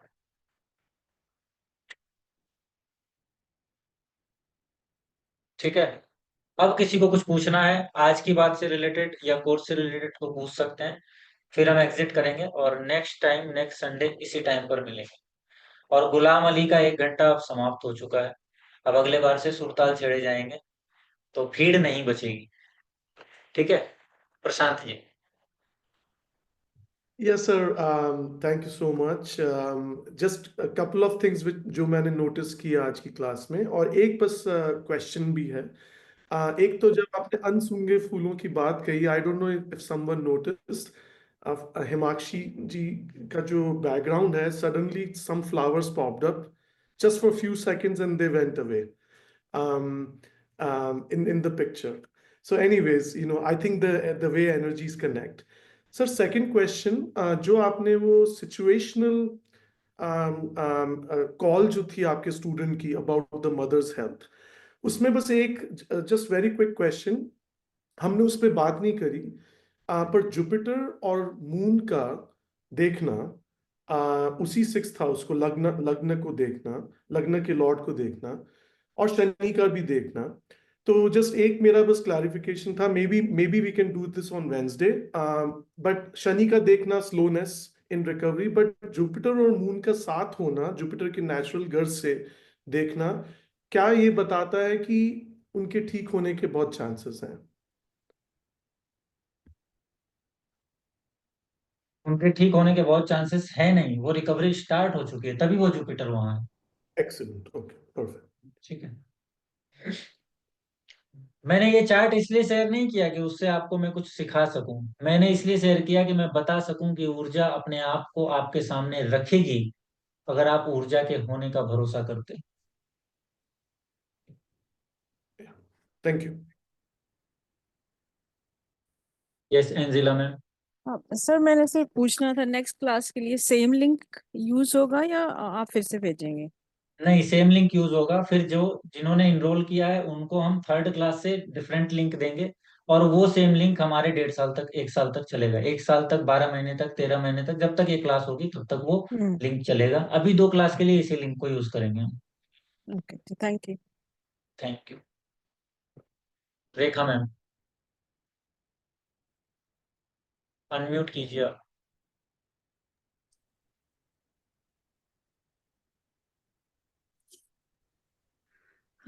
Sorry, sir, for judging you so incorrectly. वहाँ पे मैंने आपको इतना नोटिस किया, उनका जो था कि this boy is something having a different aura. So I mean to say you attracted me there also a lot, and I was mesmerized after seeing your face there. That's why I quoted that. I have seen you in some sessions recorded. If you felt bad about it, so I'm really sorry. But still, I salute your spiritualism. That is really, I have to dive so deep, and I enjoyed this session also. and really you are different. Ma'am nothing is mind, और आपकी बातों से मुझे जरा भी odd feel नहीं हुआ है। क्योंकि कुछ बातें क्लियर नहीं होती है तो उसे क्लियर करना पड़ता है, और ये होता है। Yes. क्योंकि मैं होता है ना, मैं राजकुमार जो होता है वो भीड़ में पहचाना जाता है sir. I mentioned it that way कि आप कोई वहां बात भी मुझे बहुत स्पेशल लगे थे। कोई बात नहीं मैम, यू आर ऐसी कुछ यू भी आर बात नहीं है। Different, you are special sir, really. Thank you ma'am, धन्यवाद। मैं तो कुछ भी नहीं हूँ, बहुत मैं तो बस यहाँ शुभकामनाएं बैठा हूँ आपको, और आपके बोल लिए। रहा हूँ। ठीक है, चलिए फिर सभी लोगों का धन्यवाद। एक शेर बोल दूं आपके लिए? हाँ बिल्कुल, बोलिए मैम।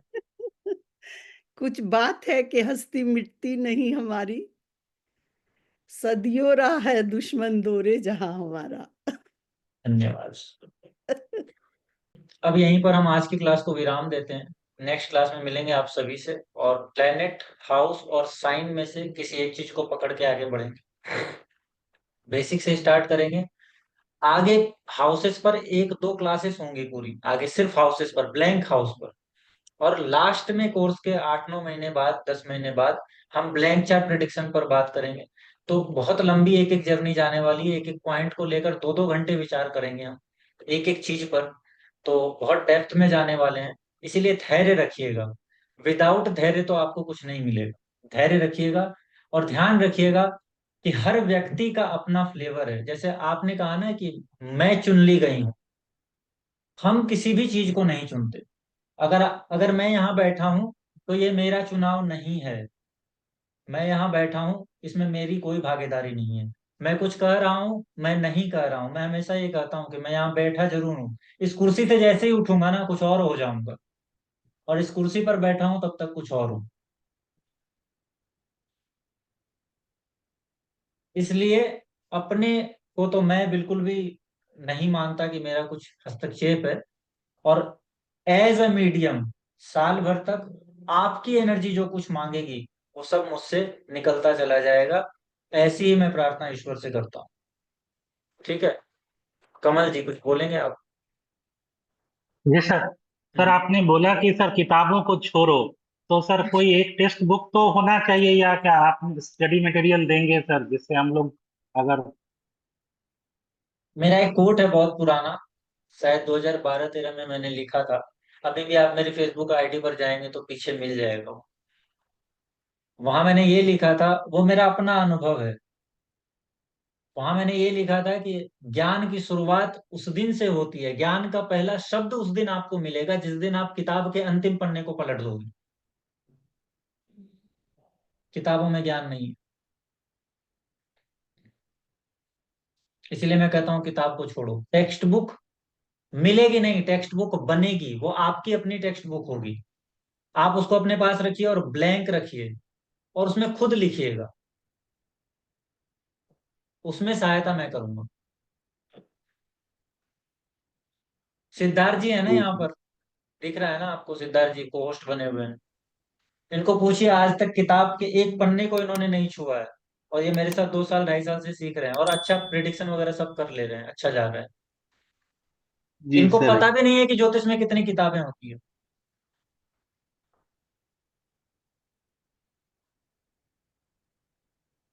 मैं इसलिए नहीं कहता कि आप किताबों को छोड़ दीजिए, या आपके, मैं आपके ऊपर से बोझ कम करना चाहता हूँ।